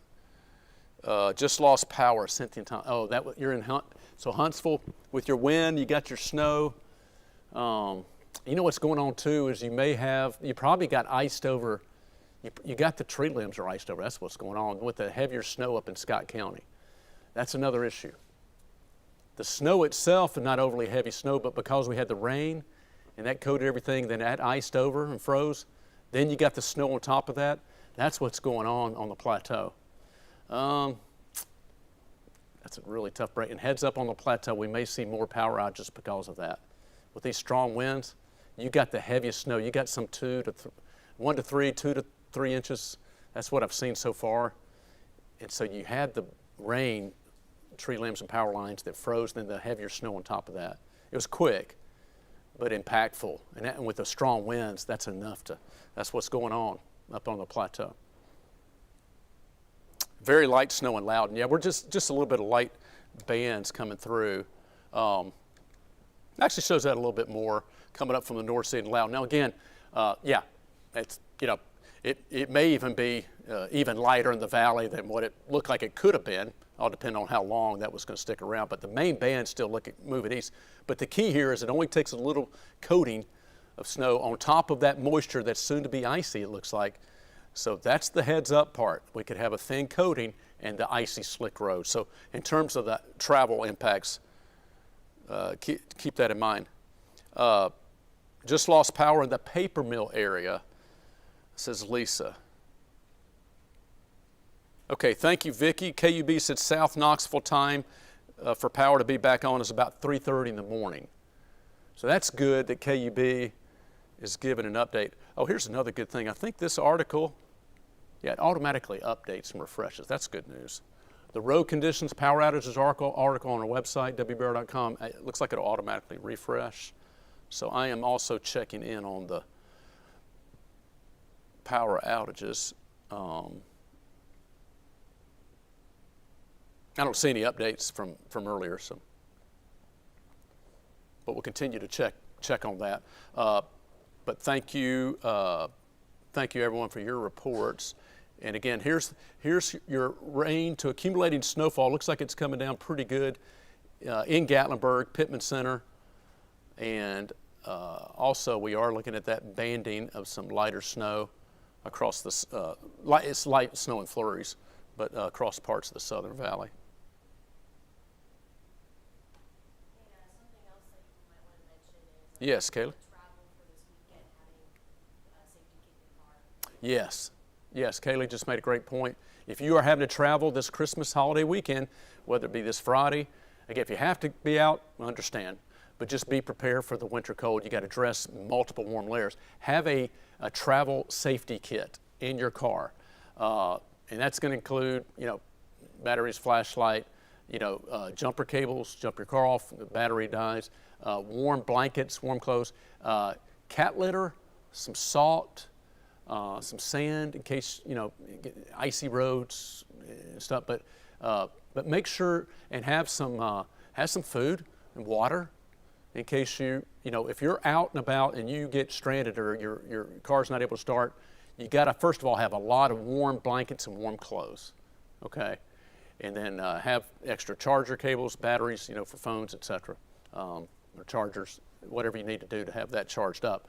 and also be able to have the ability, the jumper cables, if you have your battery, some way to jump your car off and to keep yourself safe and keep yourself warm. So be prepared. If you're hitting the road, make sure you have the proper a proper winter safety kit and prepared as you hit the road, again, with all those items we mentioned. Thank you, Deborah. So I know everybody's, we're staying up a little bit late tonight, and let's see, I'm leaving Saturday, headed to West Knoxville, says Cynthia. How do you think it'll be? Should be fine by then. Again, there's not a lot of the snow. The icing, temperatures aren't going to get above freezing, true. And neighborhood roads, you know, they're going to gradually improve. We're going to have the wind that's going to help evaporate it eventually. And just with the daytime, even though it's well below freezing, the sun angle will help work on that road. We're not seeing a ton of moisture. So I think by Saturday, most of the roads should be noticeably better for whatever icy conditions we experience tonight and during the day Friday. Interstate, and wherever TDOT treats is certainly going to be, interstates should be fine once they retreat.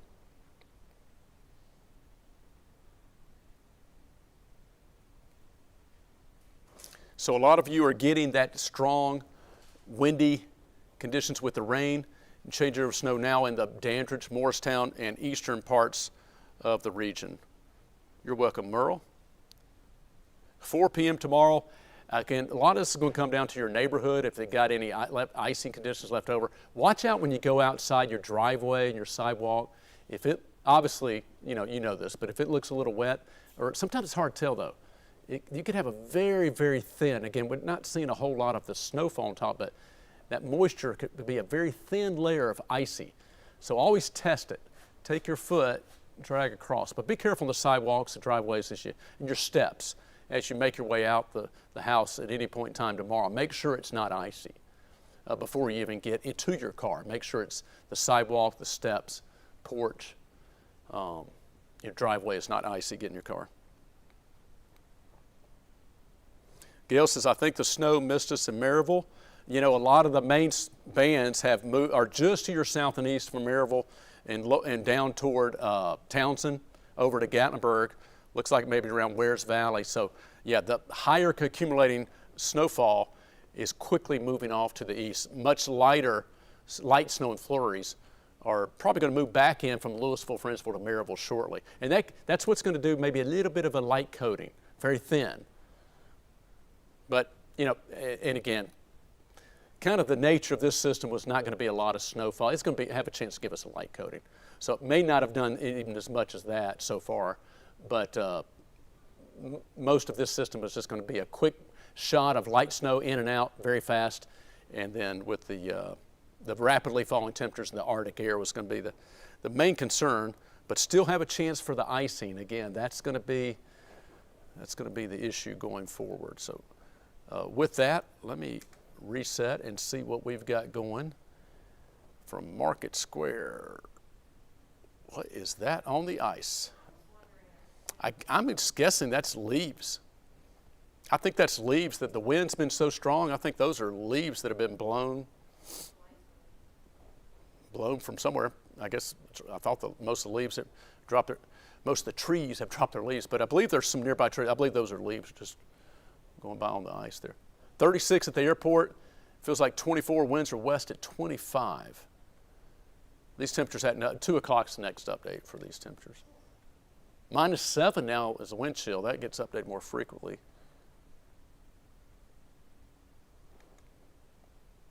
And so there's the current. Look at Nashville, 10 now. It's 5 in Memphis. So here we are coming up at 2 a.m. And here's an example of our temperature drop. We're 36 right now. It's going to drop. Do you see what our temperature says on our thermometer right there, Caleb? 35? Okay. So 36, 35, we're expected to be 8 by 7 to 8 a.m. So we got what, 28? I did it right. 28 degrees to drop. That's a lot. 28 degrees to drop in about 6 to 7 hours here. So that's a pretty good drop coming up. Super gusty winds in Sevierville and strong winds in the Morristown area. Okay, Brooks says it sounds like it's out in most of OR. I'm assuming that's Oak Ridge.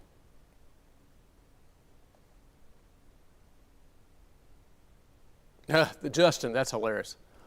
Looks like we are going to get a sneeze of snow rather than a dusting. Now, that's good. Yeah. There's the skiff, the dusting, coating, a sneeze of snow. That's good. That's good. Flurries, Denso, and Maryville right now. Is it going to snow in Jefferson City? You know, that same type of thing. It looks like it's just going to be some lighter snow and flurries wrapping around, coming back into the Jefferson City and most of East Tennessee area. Maybe a thin, light coating. Lost power in West Hills Estates in Oak Ridge, says John. Thank you, John. Hey, Cynthia, that's great. Power is back on. That didn't take too long. That's awesome. Hey, Jeannie, looking at the temps right now, 36. Let me go back. We'll see it when it updates. Those are the current temperatures right now. 28 in Oak Ridge, 32 in Lenore City. The airport's 36, but so you can pretty much see that front. If we had to say, it's pretty much making its way kind of through like this. So it's already through, but temperatures are continuing to drop off. The really strong drop off in temperatures is back across the plateau.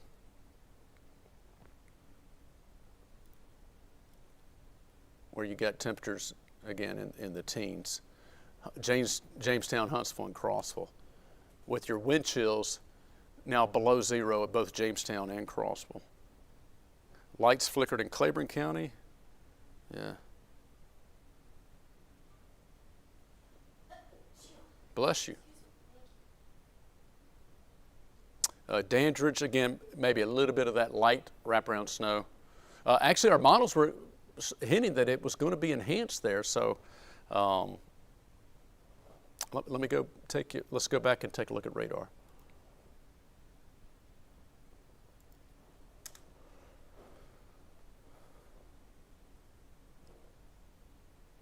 Here's the here's the replay. You know what's kind of interesting is that there's a little bit. It's taken a while for that rain to change over. The precipitation is moving so fast, and the cold air is definitely coming in. It's just still behind. So it looks like the snow is picking up, kicking back up from Sevier County, Blount County, Sevier County, and this area. And then we're getting some more of this that's starting to pick back up a little bit. Lighter snow that's just kind of working its way, wrapping back around and working its way to the east, northeast as well. So some of that lighter snow trying to wrap in. The Arctic air, again, this has always been the case. Arctic air will do a really good job, even if it's just flurries, squeezing out that moisture, whatever's in the atmosphere. The colder the air, the better job. Cold air cannot hold much moisture. So particularly with Arctic air, it's really going to do a good job of squeezing it out. So the issue there is we'll still have a chance for a light coating.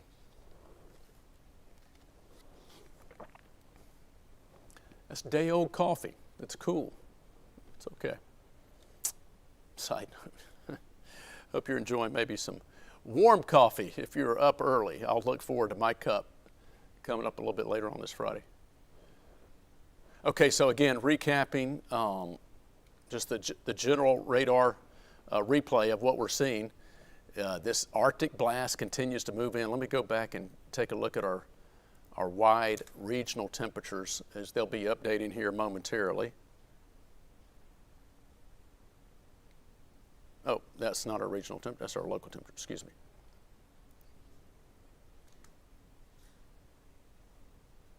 There we go. Okay, yeah. That's what we're looking at, 10 in Nashville and 5 in Memphis, the current temperatures. You got rain mixed with flurries in Morristown, no snow in Newport. The lights were flickering in Rockwood for 15 minutes. Whoa. Joseph said KUB website saying 1:30 tomorrow afternoon to restore power. Joseph, I don't know. That may be specific info. If that's is that in a particular area, if you can share that with us, hopefully that's changes obviously. And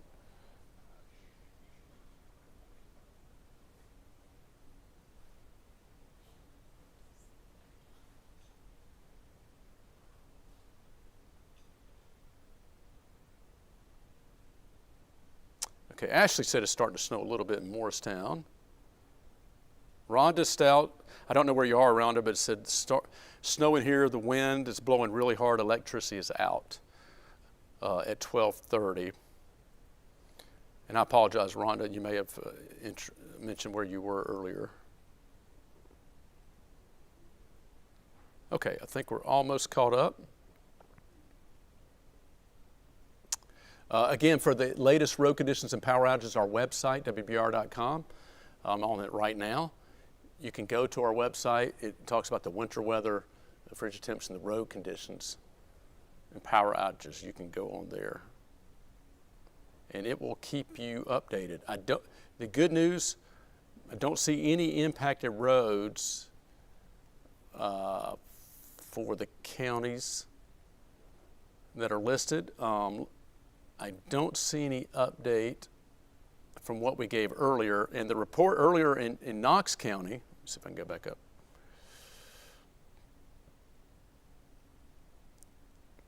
Knox County KUB, let's see, where did that report go now? It was 4,400. There it is. Just under 4,500. At one point, customers were without power. That was around 1:10 in the morning. So it's been about 40 minutes ago now. So that's not necessarily updated. Let me try to hop on over there, actually.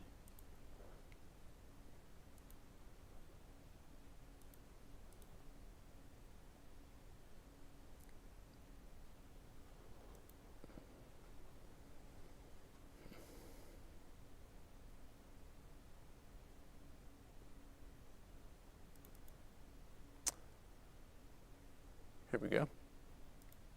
One moment, I'll pull that up, give you an updated KUB power outage.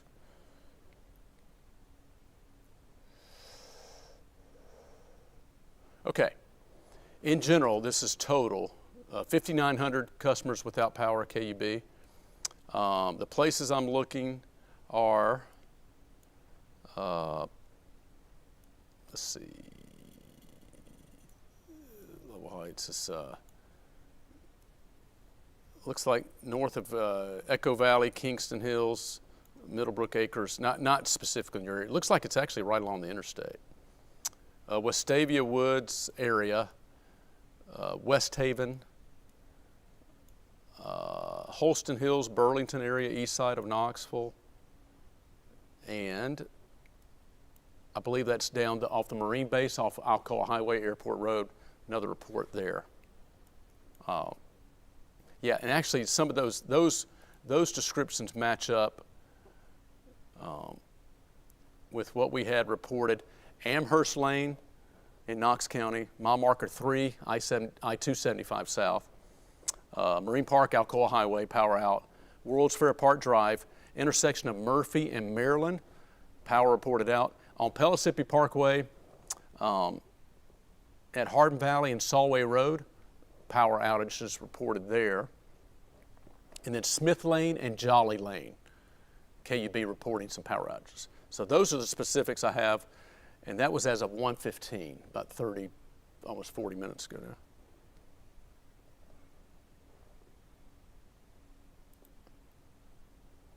Oh, wow, okay. Weather Service just issued a lot of wind reports. We had a peak wind gust in Knoxville of 49 miles per hour. Oak Ridge, peak wind gust of 46 miles per hour. Right at the Weather Service office, basically, 43 mile per hour peak wind gust. Again, 49 in Knoxville, 43 down in Chattanooga. Trees and power lines down across roads in Knoxville. That was in, just 1 mile southeast of Knoxville. So in South Knox County, reports some trees and power lines down. Trees and power lines down 2 miles west of Carnes. I believe that is the Pellissippi at Hardin Valley and Solway intersection, 2 miles west of Carnes. I believe that's that report. So we're not duplicating. Although there is another one that says trees down blocking. Whoa, I got a tree down blocking all lanes at Pellissippi and Solway. So there's that report. What it says a tree down, but it may be all across all lanes. So hopefully that's been improved. But that takes care of that Pellissippi and Solway. This is just coming in from, maybe it was a large tree down. 45 mile per hour peak wind gust in Madisonville. Kaylee, I'm sorry, what was it? You showed the current winds again. Oh, okay. 40 mile per hour peak wind gust near Rockwood. So those are the wind gusts just coming in, and some power outages to pass along.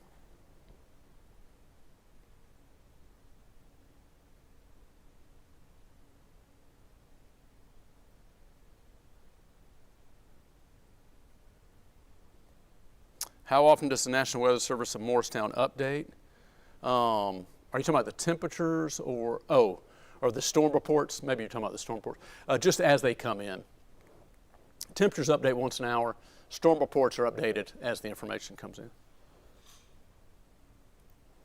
Shows storm reports on here. Oh, yeah. That's right. Sure can.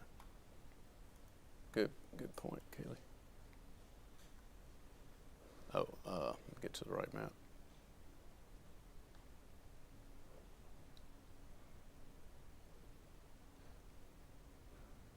There's some of our current, yeah, we can hear the wind, yeah.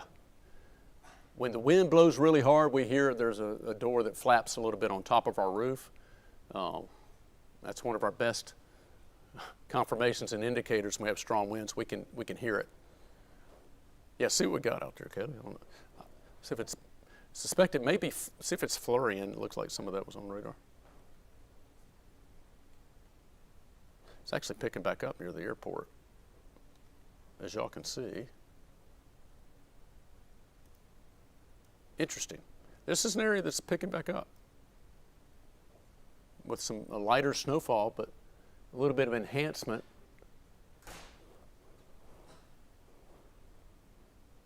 Kaylee's going to do a check. It's actually dry outside, but you can feel the cold. Oh, good. Parking lot is dry? Or not, or just not precipitating? There's no preset. Okay, got it.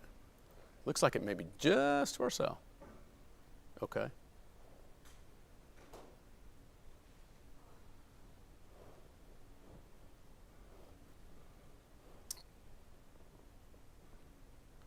Yeah, that's Kelly. Thank you for that confirmation. It says snowing in Maryville, so that's that little pocket. It's redeveloping there. David, how windy is it? Todd, it's door flapping windy. You see that? Yeah, that's funny. It's so windy that our doors are. You know it's windy when the doors flap. That's right.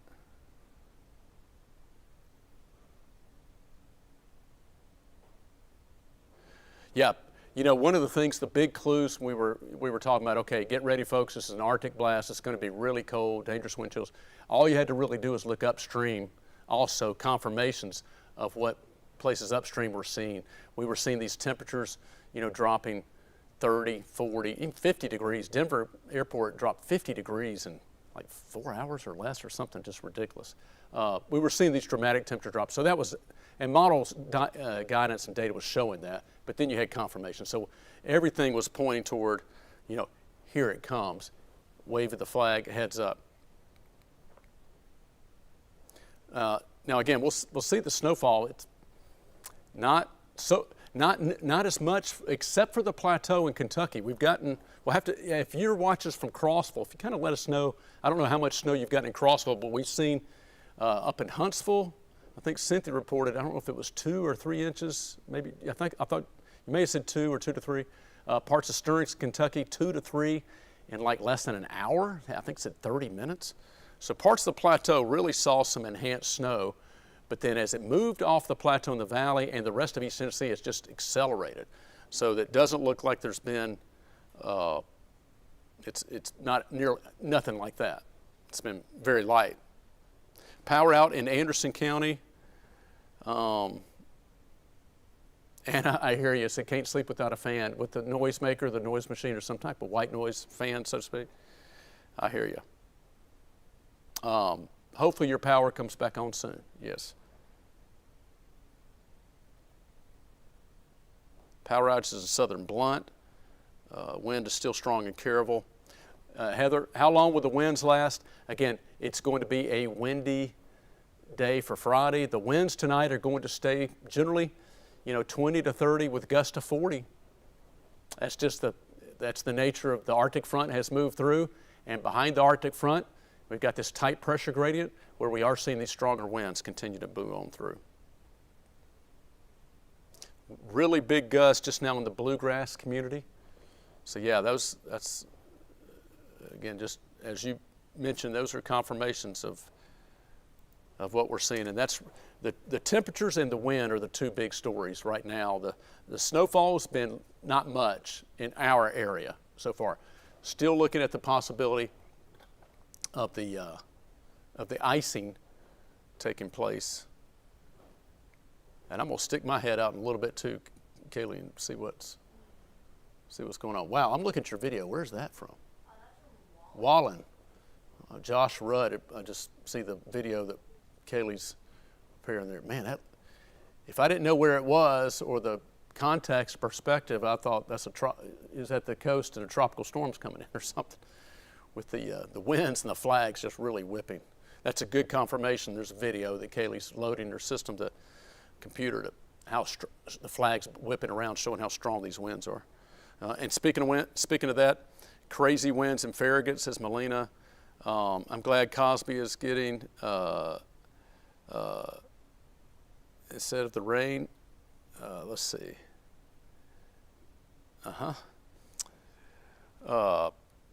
East end of Oak Ridge is out of power as well. Emmy says to tell you hello, Kaylee. Hello. Emmy Patillo. There you go, Emmy. Crazy wind in Carnes blowing the house, says Rachel. David Neal says, thank you, David. Appreciate your humor, too. The real question is, can Santa fly his sleigh with winds like this? As long as the wind's coming from behind, may have some wind shear. But hey, good news. Sorry, Christmas Eve and Christmas Day, the winds are going to be much calmer. That's for all the kids watching this. Yeah. Lights flickering in Farmington.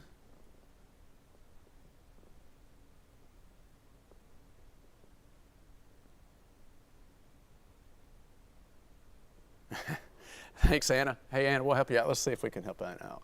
Anna's close to Big Ed's. I'm trying to figure out if that's the west end. That would be, hold on a second. I'll get my bearings straight. That puts you on the northwest side of Oak Ridge, would it not?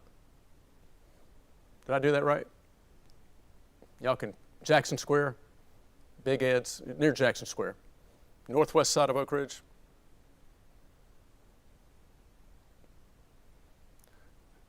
No worries, Anna. Gosh, Big Edge. Now we're all hungry. Electricity is out in Oak Ridge. Dina Simpson Watson says. Miranda says, how long will the high winds last? Again, windy conditions are anticipated rest of tonight throughout the day Friday.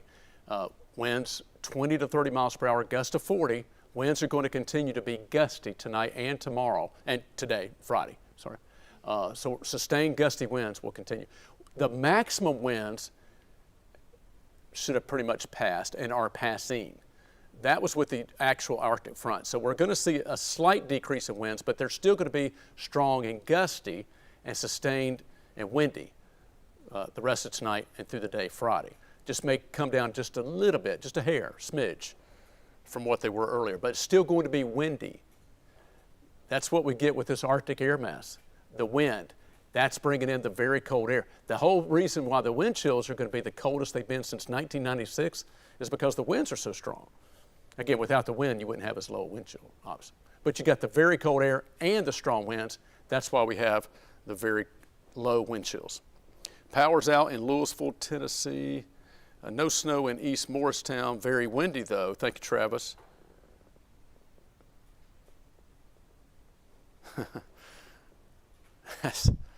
That's funny, David. David's remarking, why do folks sleep with the fan on in the wintertime? I know, it's not for the air, it's for the noise, I'm guessing. Why would I say that? Because we do the same thing in the Howell household. Hint, hint. Snowing in Gatlinburg now, it looks like it is. Let me go back over to radar. And I tell you what, it's from what our vantage point, snowing pretty good. It looks like as you go just south of Knoxville, South Knoxville, Maryville, near Pigeon Forge, Sevierville, Gatlinburg, Wares Valley, it looks like it's snowing pretty good clip. Near Greenville, you're mixing. Maybe this is the filling in part that our high-res model was showing that's trying to form in this general area. We'll see. Again, snow is kind of underperformed probably for most areas so far. The exception being right up in all of Kentucky. Well, I didn't draw that right. Most of Kentucky and parts of the plateau. It looks like this area, which is where the winter storm warning was for at least the part of the plateau. That area has, I think, achieved the range there pretty good. But the rest of it, now I say the rest of East Tennessee so far. Maybe working on a good coating down here. But then again, remember we have 1 to 3 actually for the mountains and foothills. So that's pretty much where that area is. So that may match up. Parts of Knox, Blount County, you may be working on a decent coating there. Thank you, Brenda. What's that? I'm sorry?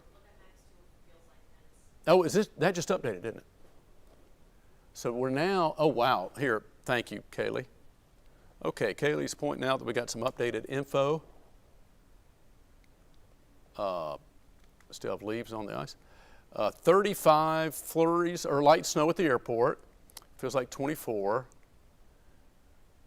You know, here's what's going on. Yeah, I know that's not updated yet, so bear with us. Our systems. This is updated. The temperatures aren't updating. They're taking a while to update.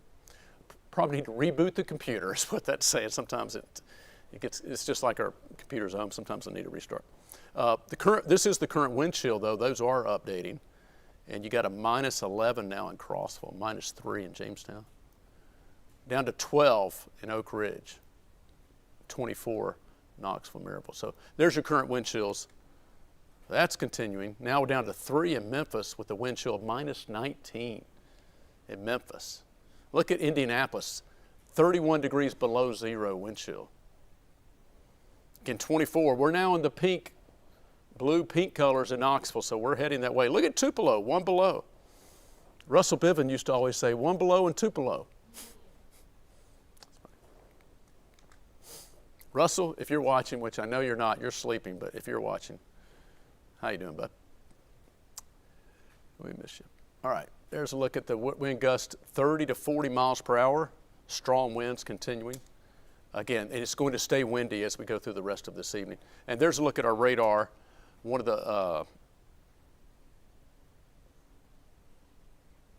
the main things, again, that's just to kind of summarize, and again, we'll stop this radar. Let me go right there. So this just, again, we were literally just looking at this together. It's just kind of changing as we speak. So the rain is pretty much, is changed over to snow, and you can kind of see what's going on. It's trying to fill in a little bit across the eastern half of our region. And our model was basically showing that that's where some of the enhancement is going to be. It just kind of, it didn't necessarily come in the first main round. It looks like it's trying to redevelop a little bit. So we'll see how that does. It was kind of hinting to that. Matter of fact, speaking of which, let's go back and look at our model update. And I may have to walk through it. I haven't looked at it in a little bit, so we'll kind of look at it together. See what, it's a model forecast. See where it's showing the most of the snow? Right there. and then it kind of slides on out. So that's still pretty much what it's showing. It's up a little bit more Maryville, close to Knoxville. And this is just one model. Let me go in.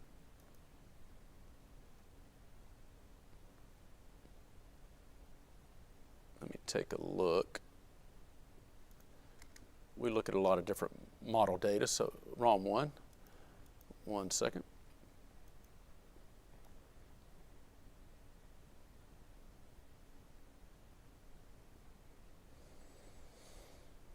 Here we go. It's kind of showing the same thing, kind of that eastern areas. It's got a lot of pink. It's just delayed in transitioning over. Not going to see a lot of sun on Friday. It's going to be windy and cold. So this is a model that shows pretty much the same thing. So our eastern areas are really the best chances to pick up on decent snow the next hour, maybe 2. But not long, you know, kind of fast in and fast out. That was definitely always going to be the nature of this system, no doubt about it.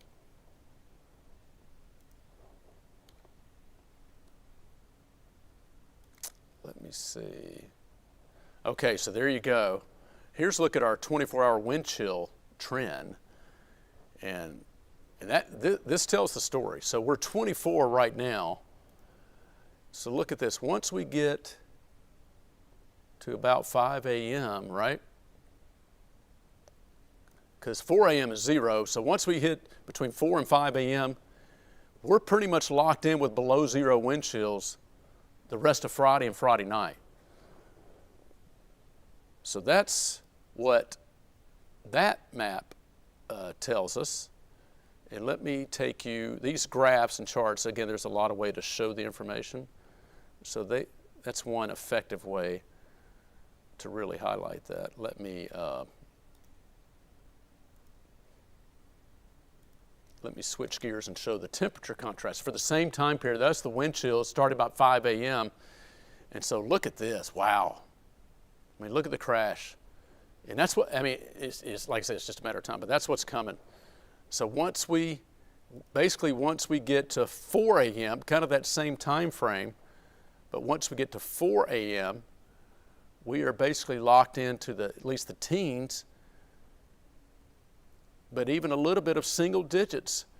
Our lows expect to be 8. So yeah, we're right around that 9 to 8, right there from 7, 8, 9, 10, 11 a.m.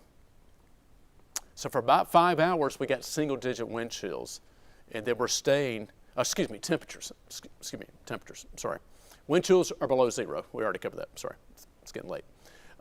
Temperatures, we got 5 hours in a row where we're in the single digits, upper single digits, and then we'll be in the low teens, trying to get up to 15 at 4 o'clock. There's your potential high temperature for the day at 4 o'clock Friday.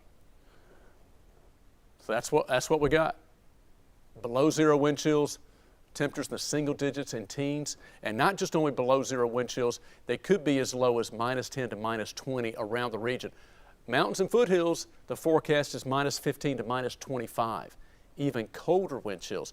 That's dangerous wind chills, and you can get frostbite from outside 20 minutes, about 20 to 30 minutes or less from exposure to that cold air, exposed skin. So definitely make sure that you are properly clothed and bundled up. You got to cover all exposed areas of skin, because prolonged exposure can lead to frostbite and hypothermia. This is the flag we're waving. This is the type of serious cold that's heading our way.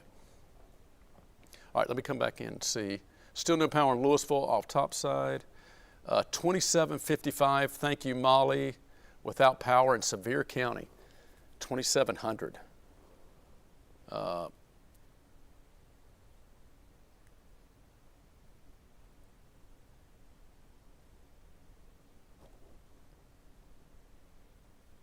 Power went out at 12:42 a.m. in East Oak Ridge.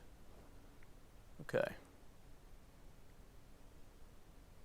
Now hopefully this does not apply. I was thinking about this earlier. if anybody gets into a long duration event without power, sometimes we'll think about, oh boy, I got the food in the freezer or refrigerator, I don't want to spoil and da-da-da. Again, hopefully this doesn't even apply, but in this type of Arctic air mass, you're probably thinking what I'm about to say, right? All you have to do is stick that outside. It's not going to spoil. So put it in a cooler outside. You don't need ice, totally fine. Just keep the cooler open, basically. So if we got in that situation, it's so cold, it's going to be so cold outside, I'd probably put it in the shade so the sun doesn't hit. But anyway, hopefully you don't even get into that scenario. Any power outages are short-lived and hopefully back on soon. I would say this, try to do everything you can to keep the doors, obviously don't go in and out too much. Just keep, houses, well-insulated homes, usually going to retain that heat for a while. So hopefully that's the good news. By the time it starts to get kind of chilly in the house, the power will soon be restored. Have safe heating sources. If you have a fireplace, wood burning, just make sure that it's, before you go to bed, there's the grates up, the covers up, and, no sparks are popping out or anything like that. Just be safe with your heating sources is the main thing there.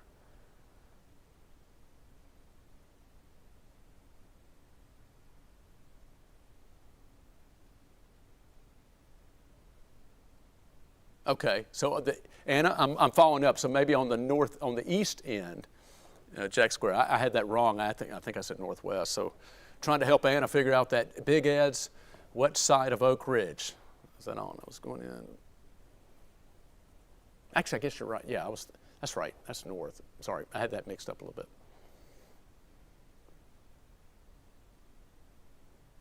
Road conditions should be okay on Saturday.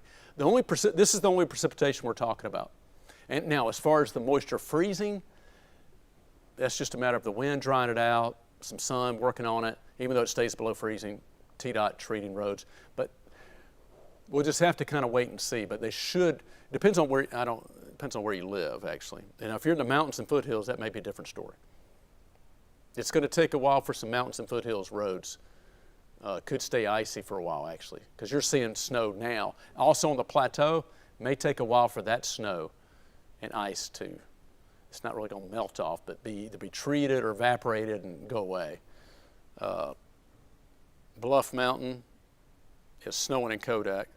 Yeah, so let me go back.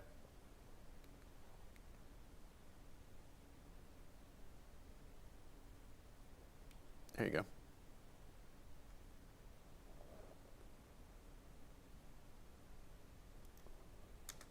One more map here.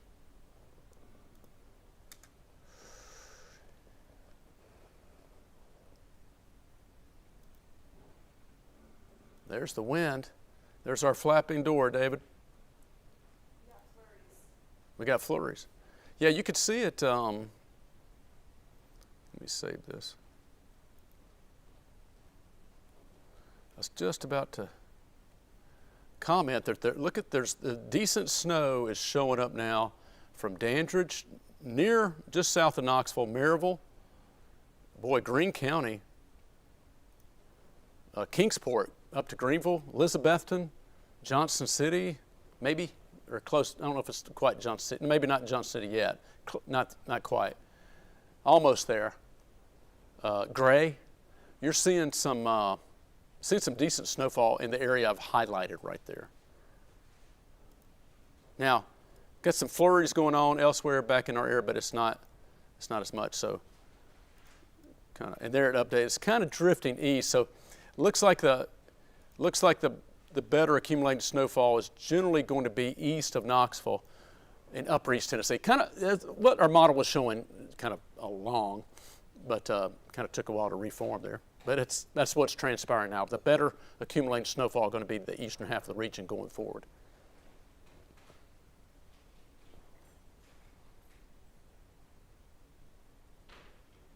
Snowing in Pigeon Forge at the island. Oh, yes, it is. I bet that's a beautiful scene. Much of Sevier County, let me take this off. Much of Sevier County, you're actually seeing some decent snow. So as I zoom on in, you can see that. That's kind of, it gives you an idea. It's close to Knoxville, just south of Knoxville. Maryville, And again, decent snow, Seymour, Townsend, Sevierville, Gatlinburg, Dollywood, Pigeon Forge, Wares Valley, obviously Cades Cove, Smokies, Hartford,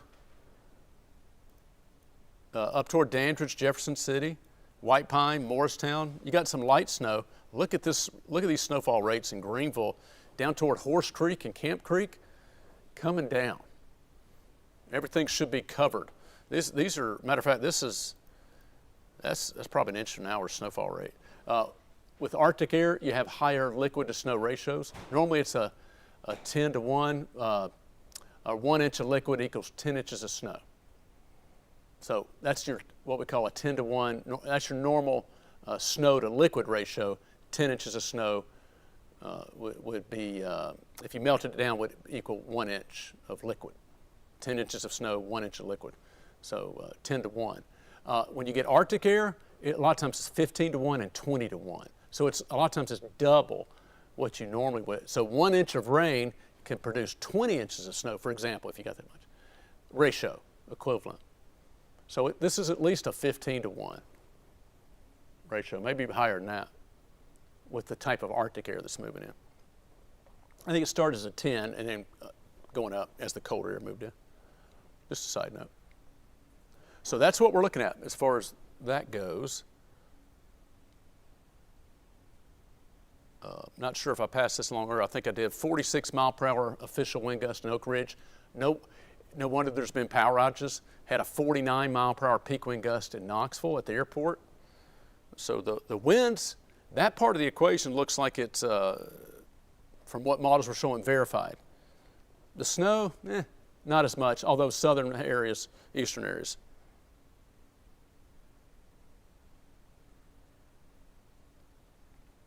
Okay, hey Kaylee. Okay. Folks, I'm probably going to be transitioning out a little bit, and Kaylee Bowers and Mike Witcher are going to be in to pick it up. I hope y'all can be able to rest well the rest of tonight. Again, from this point forward, watch the ice. There's Kaylee. Watch the icy roads. The snow that's this snow. The issue now where it's snowing is going to cover the roads, and that's where we're going to have issues. Where we're seeing this because the temperatures are now dropping below freezing. So that's particularly what's going to be an issue there.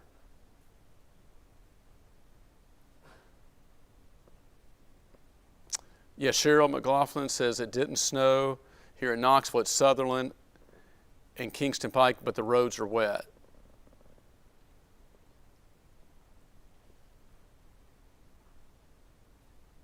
All right, peace, David.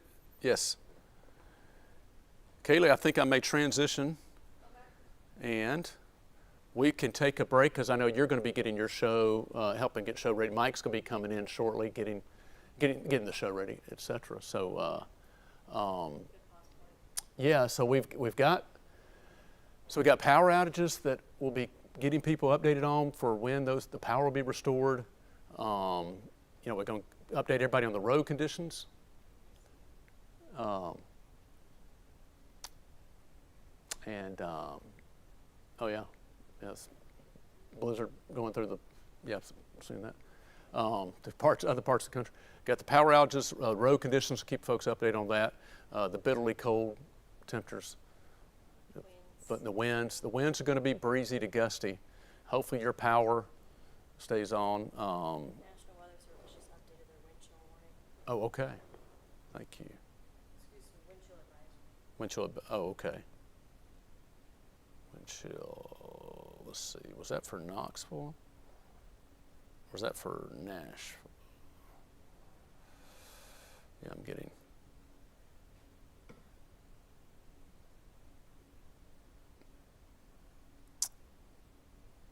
Okay, yeah, but just looking at some updated info. I don't see not as much of the reports coming out. The latest we have is really just the wind reports so far. That's what we're looking at. Thankfully, well, so far, we don't have any of the icy road reports coming in yet.